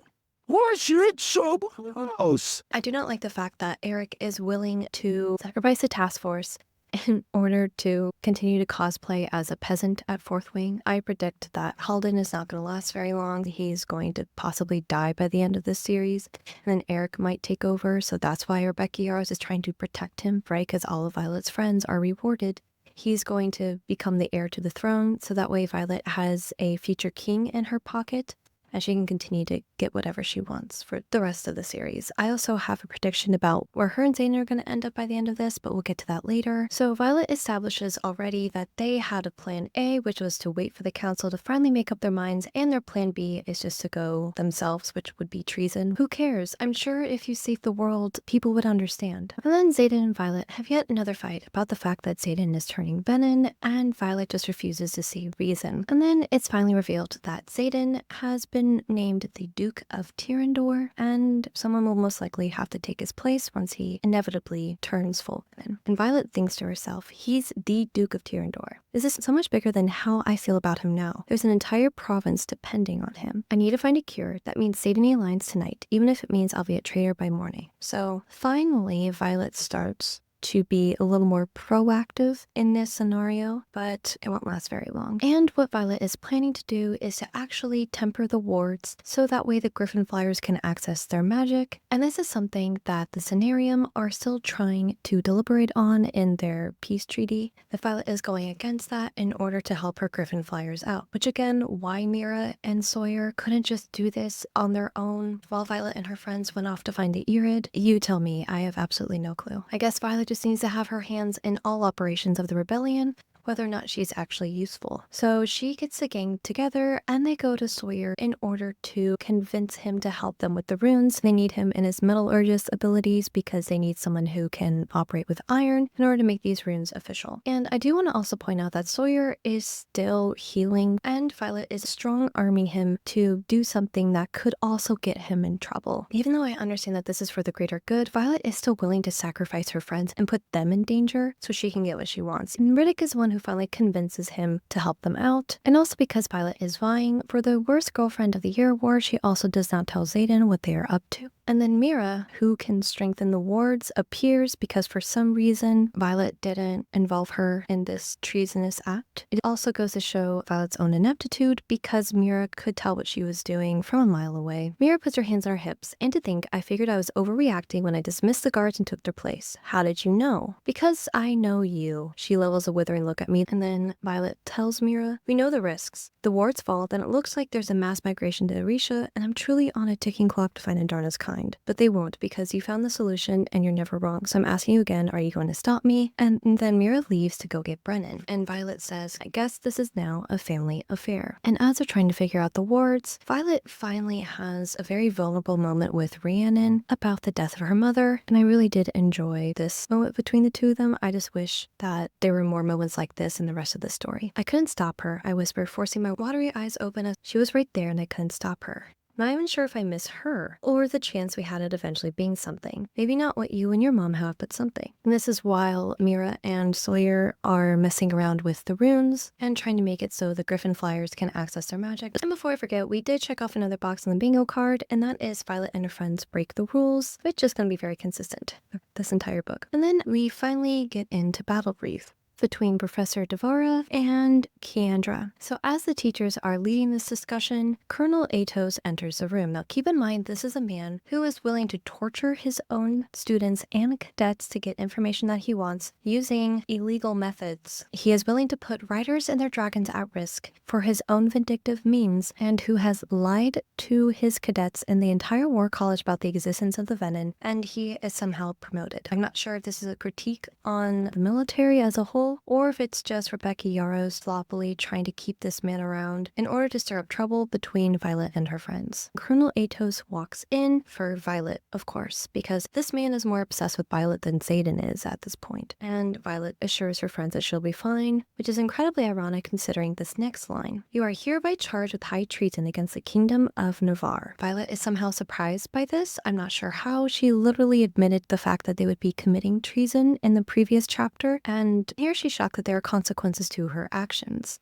Then, keeping up with the trend of completely useless excerpts, so now we're in chapter 8, and this part was just hilarious because it's so reminiscent of soap opera drama that I just couldn't contain myself when I read it. I just burst out laughing. Colonel Atos makes his announcement, and Dane's there, and he tries to stop him. Dad, Dane stands. Atos' head swivels towards Dane, and his mouth twists into a sneer. And he says, I have no son. Oh, what a drama queen. My goodness. Hurt flashes across Dane's face before he schools his features. So now Colonel Atos is grounding them in more ways than one. And Atos takes her to the scenarium so that she can stand trial for the crimes that she committed against Basgiath War College. And of course, Xaden is there because now he has a position of power, which is incredibly convenient for Violet, basically asserting the fact that she can commit whatever crime she wants and get away with it because her boyfriend has a seat on the council and he will sway whatever vote to her favor. But at least Xaden and Violet are finally talking again, and he breaks down the mental block in his mind so that way they can communicate telepathically. And then in walks Queen Mariah, who is on Team Violet and is actually impressed with what Violet and her friends managed to do. Queen Mariah is happy that her Griffin Flyers now can control their powers within the wards, and she awards Violet with access to her library in order to look up research on the Venon. Why she's trusting this in the hands of Violet, I have no idea. Does Violet actually ever get to go to this library in this book? No, she does not. Of course, Atos would not take this lying down. You will face consequences. Atos roars from the left, not from you, she won't. And then Brennan enters the scene to save Violet because, God forbid, Violet can fight her own battles. And then Atos reveals that the king appointed him to take over as commanding general of Basgiath. Why? Who knows? So now he is in charge of all the goings on within Basgiath, and he literally holds Violet's fate in his hand, which is another bingo square that we can check off here. Because Violet and her friends are eager to help out in the war efforts, he uses that to his advantage and tells them that they will be serving on the front lines. You second years seem pretty loyal to each other, so he's referring to Violet and her friends. They'll pay each and every time you disobey an order or step out of line starting now. You want to play with matters of war? Then you don't mind serving on the front. But it's very hard to believe that in a war college in which anyone could potentially die, that all of Violet's friends could just miraculously survive all of these really dangerous missions and none of them really get that affected by it except for Sawyer or Violet's mom, who I believe was always going to die. But in this book, Rebecca Yarros does not want to kill her darlings, any fan favorite character. If there's no threat to them or their livelihood, they're going to be just fine. So for the first time in this entire book, Violet actually makes some really decent points here because of their very strong wielding abilities. She, Xaden, and her dragons are imperative to the war. I would argue even more important than General Atos. And he needs to keep them alive, and yet he is still willing to put them in danger. Again, best and brightest, not making the smartest decisions, which is another square on our bingo card. You can't afford to lose either of my dragons, let alone my signet. And you sure as Malik can't afford to lose Lieutenant Ryerson's, or should I call him the Duke of Tarandor? Do your worst, but we both know I'm beyond your reach, General. And now we're on to chapter 9, and this is the excerpt on the very top of the page. From Article 8, Section 1, the Dragon Riders Codex, calling cadets into active service in times of war may only be authorized by the commanding general of Baskaya. Thank you, Captain Obvious. Actually came to that conclusion myself, funnily enough. Who knew? So after they fly 22 hours to the front lines to help out, they get there only to realize that their services are no longer needed, and the commander, called de Gruncy, he actually tells them, fighting ended yesterday, and even if I hadn't, I'm not apt to send cadets into battle. Then he reveals that the casualties are far worse beyond the wards. And then Violet and her friends are all together in the same room, waiting for their new orders. And then there is a lot of commotion going on outside, and an officer comes in to explain to them what is happening. The area is under attack. So Marin, one of the flyers, her village, is under attack and her family's there. It's odd for Venon to target such a small village, but scouts reported smoke. And then the major says you have people there. Marin presses her lips between her teeth and nods. It's where her family fled. Kat answers, it's not more than half an hour from here. Are we flying? And the captain says, we are running on little to no sleep. So harsh as it may sound, the village is too small to risk any more casualties to the unit. So they're gonna leave these people to die. And of course, because Violet has to be the goodest good girl ever lived, she decides that she and her friends are going to go on a little rescue mission to save Marin's family and the village from the Venon. But unfortunately, this proves to be a trap. And I want you to pay attention to this next part because we've already established in Iron Flame that runes are the great equalizer in battle because humans can use them. I don't know why the infantry hasn't used runes up until this point. We never see anyone else besides the dragon riders who already are imbued with superpowers use the runes. Weather is the one great equalizer in battle, equally detrimental or favorable to both sides given the conditions. Without our wielders swaying that element to our advantage, we are at its mercy. And this is another reason why you should have saddles on your dragons so that way you guys don't slip off in a rainstorm. So they leave, and everyone already knows because they can see them leaving. And we have our first mention of Dragon Uber. Oh my gosh, I didn't include Dragon Uber on my bingo card. Oh man, wow, I cannot believe I did not put Dragon Uber in there. We do have our first mention of Dragon Uber when Taryn tells Violet that they are 5 minutes out from the village. Exceptional. And then when they finally arrive, they realize that it was all a trap, which is very obvious from the get-go, and that the Venon queen/sage is there. Violet tells us it's her, the dark wielder from Jack's cell. My grip tightens on the conduit, and then she says, I think she was expecting us to Taryn. I do want to point out that part of this is italicized, even though we are literally in Violet's head at all times, and it's in her monologue. I don't know why this part was italicized, and not that this is a trap part was italicized. I'm not the editor of this book, but it seems like they've taken a lot of interesting choices with the way that they stylized the prose here. Taryn actually does get into a bit of trouble. There is a tornado that manifests right in front of them, and as they're flying, Taryn does crash. His side hits first, a collision stunning me breathless and knocking boulders loose around us. With a cracking sound, something slams into my knee, and Taryn's wings snap over me a moment before I hear a second thud of impact. The bond goes dark, and she thinks that she's lost Taryn, which also is a question that I have for Rebecca Yarros. So Violet has 2 dragons, right? And if their dragon dies, then the rider dies. But since Violet has 2 dragons, what happens if only one of them dies? Does she halfway die? Does she go into a coma? Does she still survive because the other dragon is still bonded to her? What happens there? I have no idea. But of course, Taryn is fine. He's not going to die. He's breathing, I tell Andarna. Then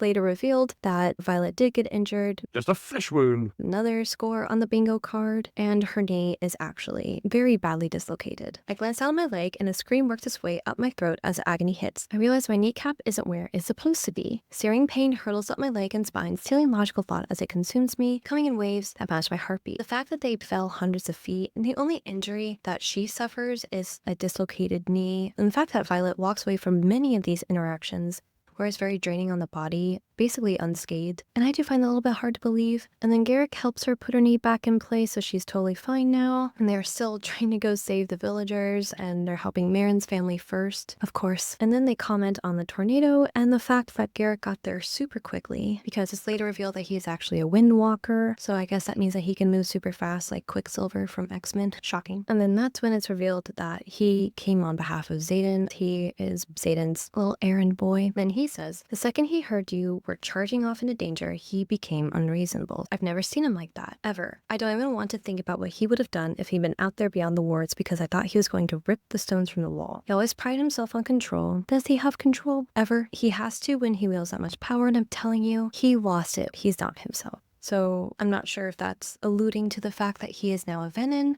or the fact that he is just animalistic in nature. I would hearken to the fact that this does qualify as Xaden acting like a moody, broody boy, so we can check that off on the bingo card, and then to further perpetuate the fact that Xaden is alluded to having animalistic natures is the fact that the Dark Wielder appears, and she uses the word leash in regards to Violet, almost like a leash on a dog, referring to Xaden.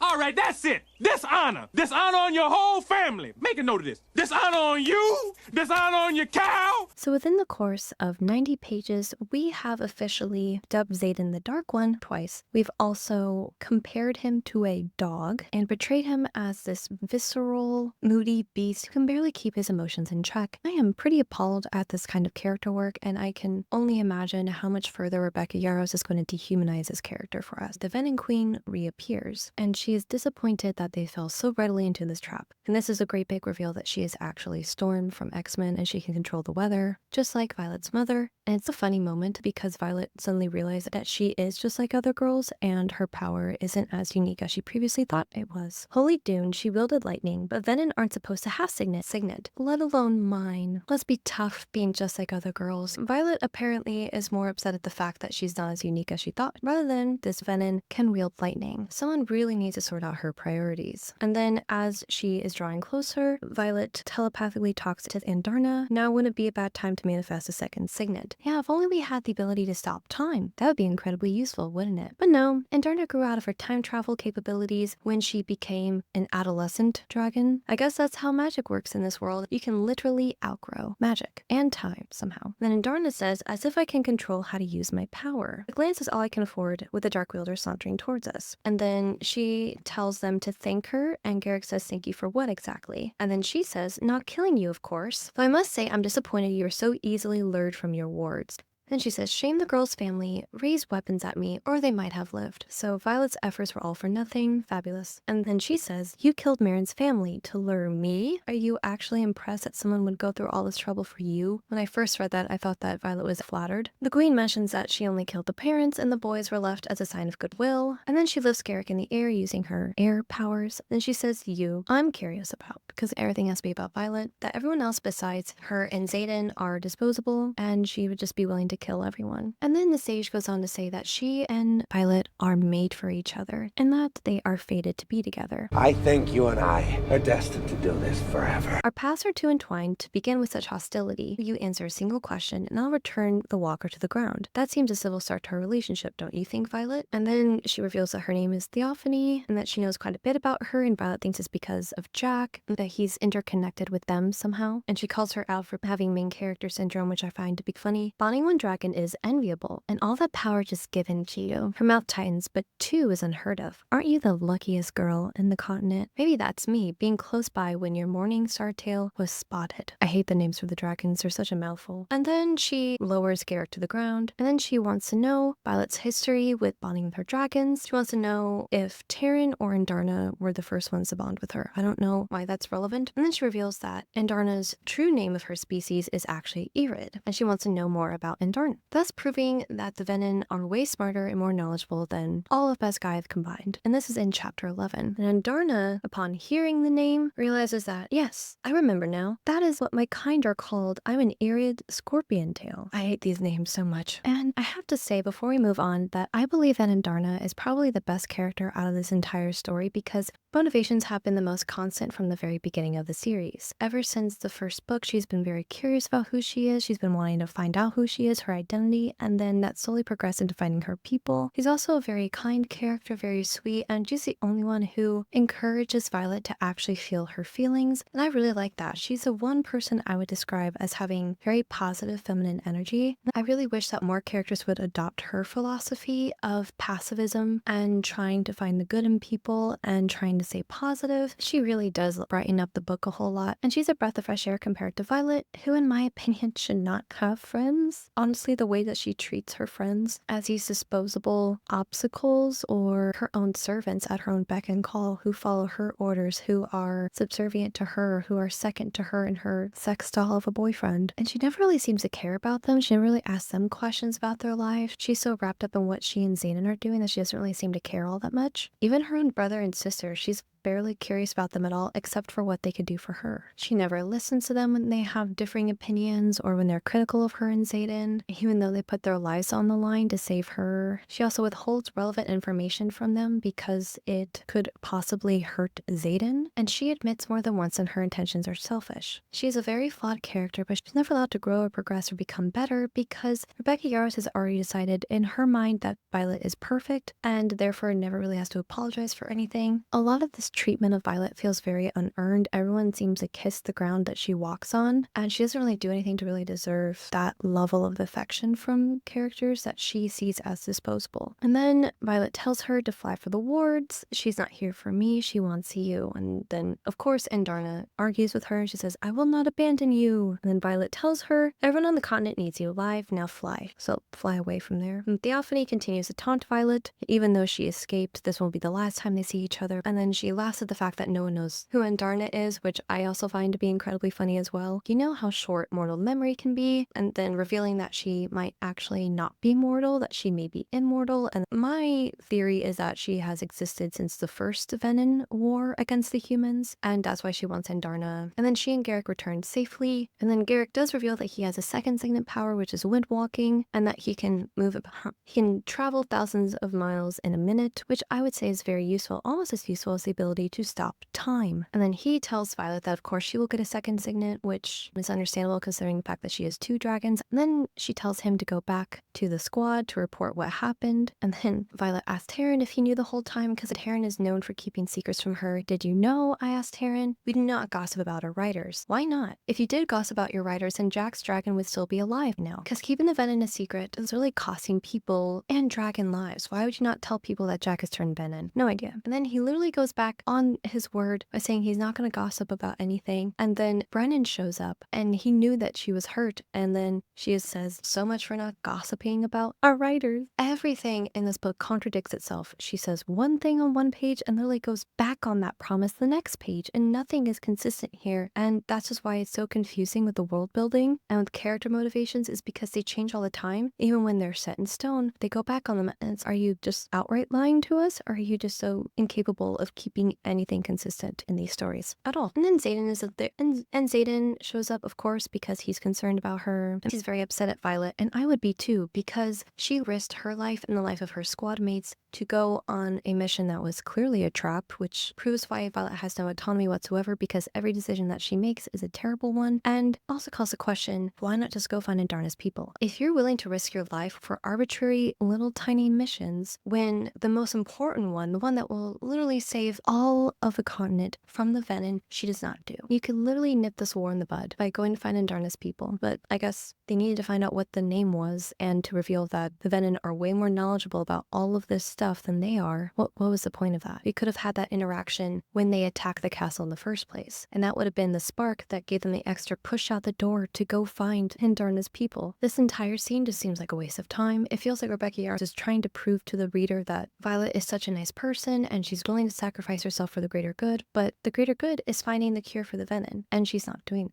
So they're having another argument, which another check in the bingo card that Violet and Xaden cannot have one simple conversation without getting into some type of argument, which is really the true mark of all good relationships. And then General Atos magically shows up. How everyone was able to get there so quickly, I'm not entirely sure. I guess they were traveling just 22 hours straight, which sounds exhausting. General Atos arrives, and of course he yells at Violet because she went against direct orders, and Rhiannon comes to Violet's aid and argues on her behalf. Our early return was signed off by Lieutenant Colonel de Grency, and then Rhiannon says we were ordered to make ourselves useful and did so. And then Riddick chimes in, of course, and he says, and we'll do it again. And Atos is very upset that everyone is breaking the rules and turning against him, which I don't know why they wouldn't, because he's a violent liar who is willing to kill them to get what he wants. So I don't know why you would think that they would be loyal to you after pulling all those shenanigans. And then Violet steps in because she always has to have the last word in these arguments. She says, we make decisions as a squad. We'll take whatever punishment you want to give us as a squad. What we don't do is stand by while civilians die regardless of what citizenship they hold. And before you ask, every single dragon and griffin agreed. Why is this village way more important than actually defeating the Venon? It's just proving what we already know, is that Violet is willing to put her friends and herself in danger in order to save lives. We know that. We understand that. Go find the Irid, please. I'm begging you. But over 100 pages till they actually go on the quest, and 100 and 200 pages until we actually find them. Are we excited for actual stuff to happen? Because I am. As they're about to leave to go back home, Atos reveals that he is separating Violet and Xaden, which is incredibly painful for the dragons. And this is the exact same thing that happened in Iron Flame. We had a big bad guy, Fish, I believe his name was, who separated Xaden and Violet. And there's always one person who is acting as the obstacle between these two. If it's not Kat, then it's someone in a leadership position that is keeping them apart because of conflict's sake, of course. And then Violet tells us Xaden will be allowed to come and go as he pleases like he did in Orisha, which means we'll be separated. And on the border, there's every chance he'll have to pass beyond the wards where his access to magic won't be limited, which also means that he could. And then Xaden says, I doubt Sigil would agree. Yes, that's what I'm saying. Dragons do not have to follow the rules of the humans, which by the way, we got another square on the bingo card, and that just goes right out the window because they still follow his rules. Then Atos says, I don't care who orders whom as long as you get out of my war college. For the rest of you, classes resume tomorrow, but it's a 22-hour flight to class. I guess they're going to be really tired the next day. And then Xaden angrily storms off and Violet follows him, only to realize that he just wants to spend some nice alone time with her. She says this little gem as she's trying to talk Xaden off the ledge. You can't seriously be angry with me. You've never once begrudged my autonomy. Are you sure about that, Violet? He literally sicked Liam on you as a bodyguard to protect you against your consent in Fourth Wing. Literally from day one. He ordered you to be in his wing, Fourth Wing, despite the fact that Dane wanted you in his wing, Second Wings. From the very beginning of their relationship, he denied her autonomy, and he also did not tell her about Kat. He's going back and forth between Violet and Kat's home. I'm sure nothing happened, but if I was in Violet's shoes, I would be upset if my boyfriend was still around his ex without telling me. The fact that he saved her life by wielding from the earth, thus turning himself into a Venon without her knowledge. And even though this excerpt does have something to do with Xaden in chapter 12, it again is very tonally off and it breaks up the pace. So we go from them kissing, he grasps the back of my neck and slams his mouth against mine, to this. You might be angry when you realize I didn't wake you to say goodbye, but it's only because I no longer fully trust my ability to walk away. So when I first read that, I thought that them kissing was the fade to black moment and then this is going to be a brand new scene. Nope, this went from them kissing to them kissing more. Is same scene broken up by a random excerpt that made it feel like the scene was over. And speaking of checking off another square in a bingo card, Xaden admits this to Violet while they are passionately making out. I would have killed anything and anyone in that moment to reach you. No exceptions. Oh, sorry. I almost forgot the classes, you guys. It's very important. I would have killed anything and anyone in that moment to reach you. No exceptions. I would have channeled every ounce of power beneath my feet without hesitation if it would have landed me at your side. And then she says, you'd never kill civilians. I'm gonna need proof of that, Violet. I counter with 100% certainty, which is very elder millennial of her to say. If I'd have been there beyond the words, I would have drained the very earth to his core to keep you safe, which is another box on the bingo card. Xaden says he would sacrifice the world for Violet, which makes them sound even more like teenagers to me because what sane adult would say that? And then they have to set up brand new boundaries in order to continue to have a relationship that won't put Violet in danger, and they agree that kissing is probably the best way to go. One kiss, no hands fully clothed. That's what you want from me from now on. But then he tells her that a kiss isn't enough and never is with us. So these two are trying to establish boundaries that will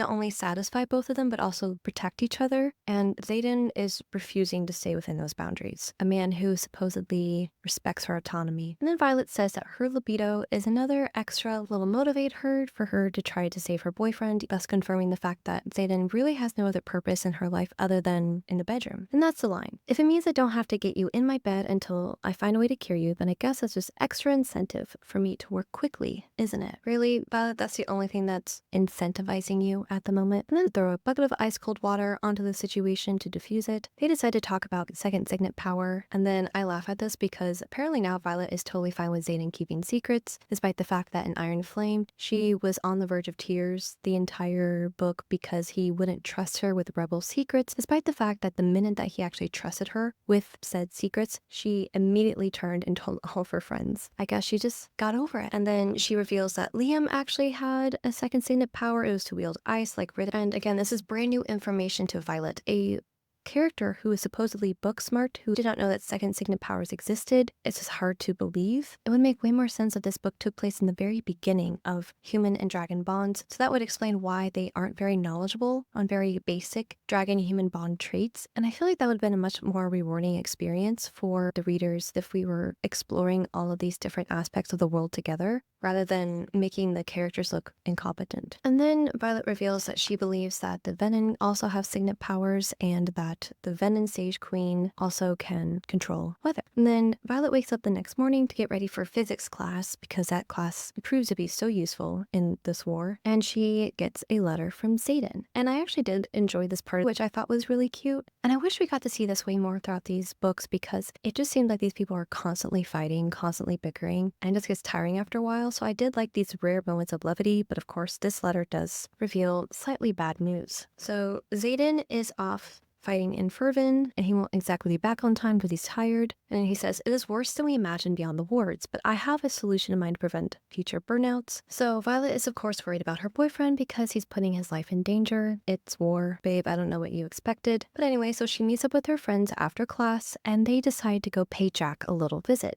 And this is probably the only time that these people are doing anything productive within the first 100 or so pages of this book, is because this is something they should have been doing from the very beginning. We should have had this a whole lot earlier and more frequently because Jack is actually the key to the Venon, and the fact that they have this very valuable resource at their fingertips that they have not been utilizing up until this point is ridiculous. We're also going to see how Jack acts like a jackass once again. That's another check on our bingo card for today. So Violet and her friends get there and Jack is taunting them, and then Violet shuts him down and starts her list of questions for him. She asks him, can you sense each other? And he says yes. When we're new, we're not as adept at hiding ourselves. I'm told a soul will be found and raised by an elder, usually a sage, but in rare cases a maven may take interest. He's discussing the hierarchy of the Venon here, which I guess he knows despite the fact that he's a brand new Venon. Someone explained that to him. And then her second question is, do you have to be taught how to wield from the ground? But Xaden did it on its own, and in Iron Flame, I believe, a student who was trying to manifest accidentally wielded from the ground and became a Venon, and then the professor, who was goading them into this decision, killed them, which I don't know why they wouldn't punish the professor for forcing a student into that position, but that's another conversation for another time. And I do also want to point out the fact that even though the Venon are powerless in stone, they were still able to use their magic at Beskyth War College, which is made of stone and is supposedly why Jack can't use his powers. And that's my question. Is it because of ranking and the hierarchy that certain Venon can use their powers in the wars and certain ones can't? And I have so many questions about this species and I have no answers whatsoever. All I know is that the war stones are there to protect the people inside, but they don't really, because the Venon can still sneak in and kill people and then leave, and they're super fast and super quick, and that's all I know. Oh, and their eyes change colors. That's really relevant information for me to have. Things. And then her third question is, do you know their plans? For me, it's kind of obvious. I thought we established that the Venon wanted the baby dragons, and then Jack says that he doesn't really know it or he's not willing to give it up. And the last question she has, how do you cure yourself once you channel from the source?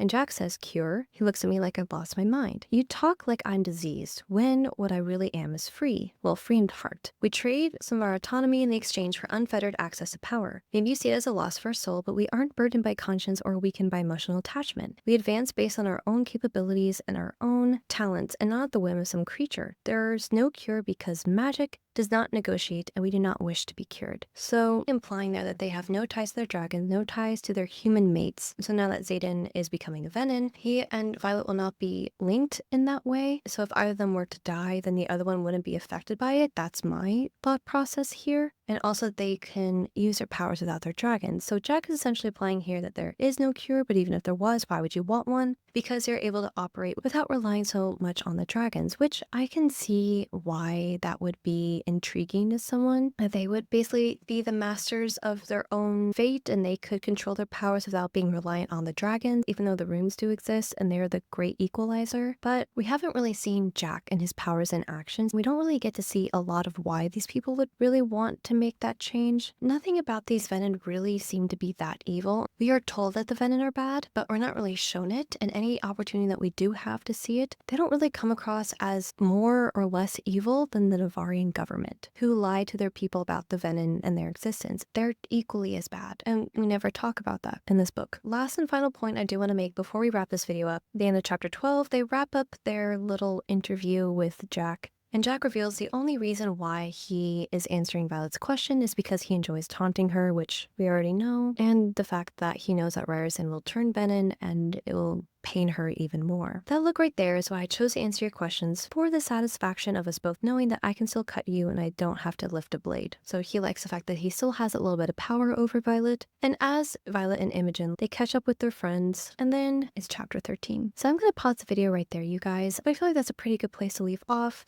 Another thing I want to point out that a lot of people really called to question my last video had mostly to do with the internalized racism surrounding Xaden's character when he was essentially nicknamed the Dark One by Taryn, but also has to do with how Rebecca Yarros treats him as more of a sexual object than an actual human being. And this is an issue that we see a lot, not just with male characters of color, but also with female characters as well. It's almost as if their sexual desires really illustrate the more animalistic, dehumanized parts of themselves rather than a character who desires to be intimate with their partner. And this was a concept that I was more educated on when reading this particular book, White Tears and Brown Scars by Ruby Hamad. And this book not only delves into the issue of intersectionality within feminism, but also delves into how people of color are hypersexualized not only in books but also in media. And you see this reflected a lot in Xaden's character. He is always the one to instigate with Violet, and he is always very rough and tumble, almost animalistic in the way that he makes love to his girlfriend, and he is also described as a man with very little self-control, almost like he's giving in to his more visceral desires, his less human side of himself, and more into his more animalistic, caveman-esque mindset where he runs on his more intense emotions rather than being able to regulate himself. Violet even has to swoop in multiple times throughout this story to calm him, almost acting like more of a mother figure who is trying to talk a toddler off the ledge rather than his life partner. I really was able to look at that with a more critical eye, and it was also a great way to not only critique this book, Onyx Storm in particular, but to also critique media as a whole. I will allow Rebecca Yarros one compliment for her portrayal of Violet as someone who shamelessly explores her own desires with her boyfriend. She has dated multiple men before. She was not a virgin when she met Xaden, which I find to be a particular breath of fresh air. As someone who grew up in purity culture, I do like to see the heroines in my books be a little bit more on the spicy side. So I really like that. I don't like the way that Xaden or Kat are portrayed, and I would definitely recommend reading this book if you would like to get more insight onto that issue. I think that Ruby Hamad does an excellent job of covering how people of color have been treated, not just in our country, but in around the world, and how even this cultural/racial bias still bleeds into not only our modern lives and politics, but also in our media and literature. This was the only 5-star read of my year so far. As you guys can see here, this book is not really validating its length at all, and personally I think it would really benefit Rebecca Yarros if she made her books a lot shorter. But before I end this video, I would like to make some recommendations, and one of those books I would really like to talk about with you today is one of my all-time favorite fantasy novels, and that is A Sorcery of Thorns by Margaret Rogerson, a book that takes place in a universe in which books are alive. They have personalities, they can talk to you, and if they break out of the library, they can transform into monsters called grimoires. And this book follows Elizabeth, who is a librarian apprentice who finds out that someone is trying to awaken the grimoires at the library and wreak havoc on their world. She teams up with the wizard and his demon butler in order to find the culprit and stop them from enacting their plan and to save the world. This book was a 5 out of 5 star read for me. Margaret Rogerson is a fantastic storyteller. She is very prosaic. I really enjoy her work here, and I think you guys would too. Even though this book is the first in the trilogy, I think that Deborah Harkness does a really good job in her book A Discovery of Witches, a book about a closeted witch named Diana who comes across a very special manuscript that could be the key to not only discovering how all the magical beings in her world came to be, but also how the endangered species of the vampires can continue to reproduce. And it's also a romance between her and Matthew Claremont, a very powerful vampire who wants to save his species from doom. And like A Sorcery of Thorns, this book is very well written. I really enjoyed it. Deborah Harkness is a fantastic writer. The way that she writes, you really immerse yourself into the world. It's so detailed, so descriptive. This book is described as Twilight for adults, and I really agree. I highly recommend these two books to you, as well as the White Tears, Brown Scars book by Ruby Hamad. And this will conclude our first episode. I hope you guys really enjoyed it. I know we barely scratched the surface of Onyx Storm, but we still have a lot of ground to cover. And also, if you did make it to the end of this video, make sure to leave a dragon emoji in the comments down below. Let me know what you guys thought of this video, Onyx Storm, about Rebecca Yarros' writing style, the grammar, the characters, and the plot.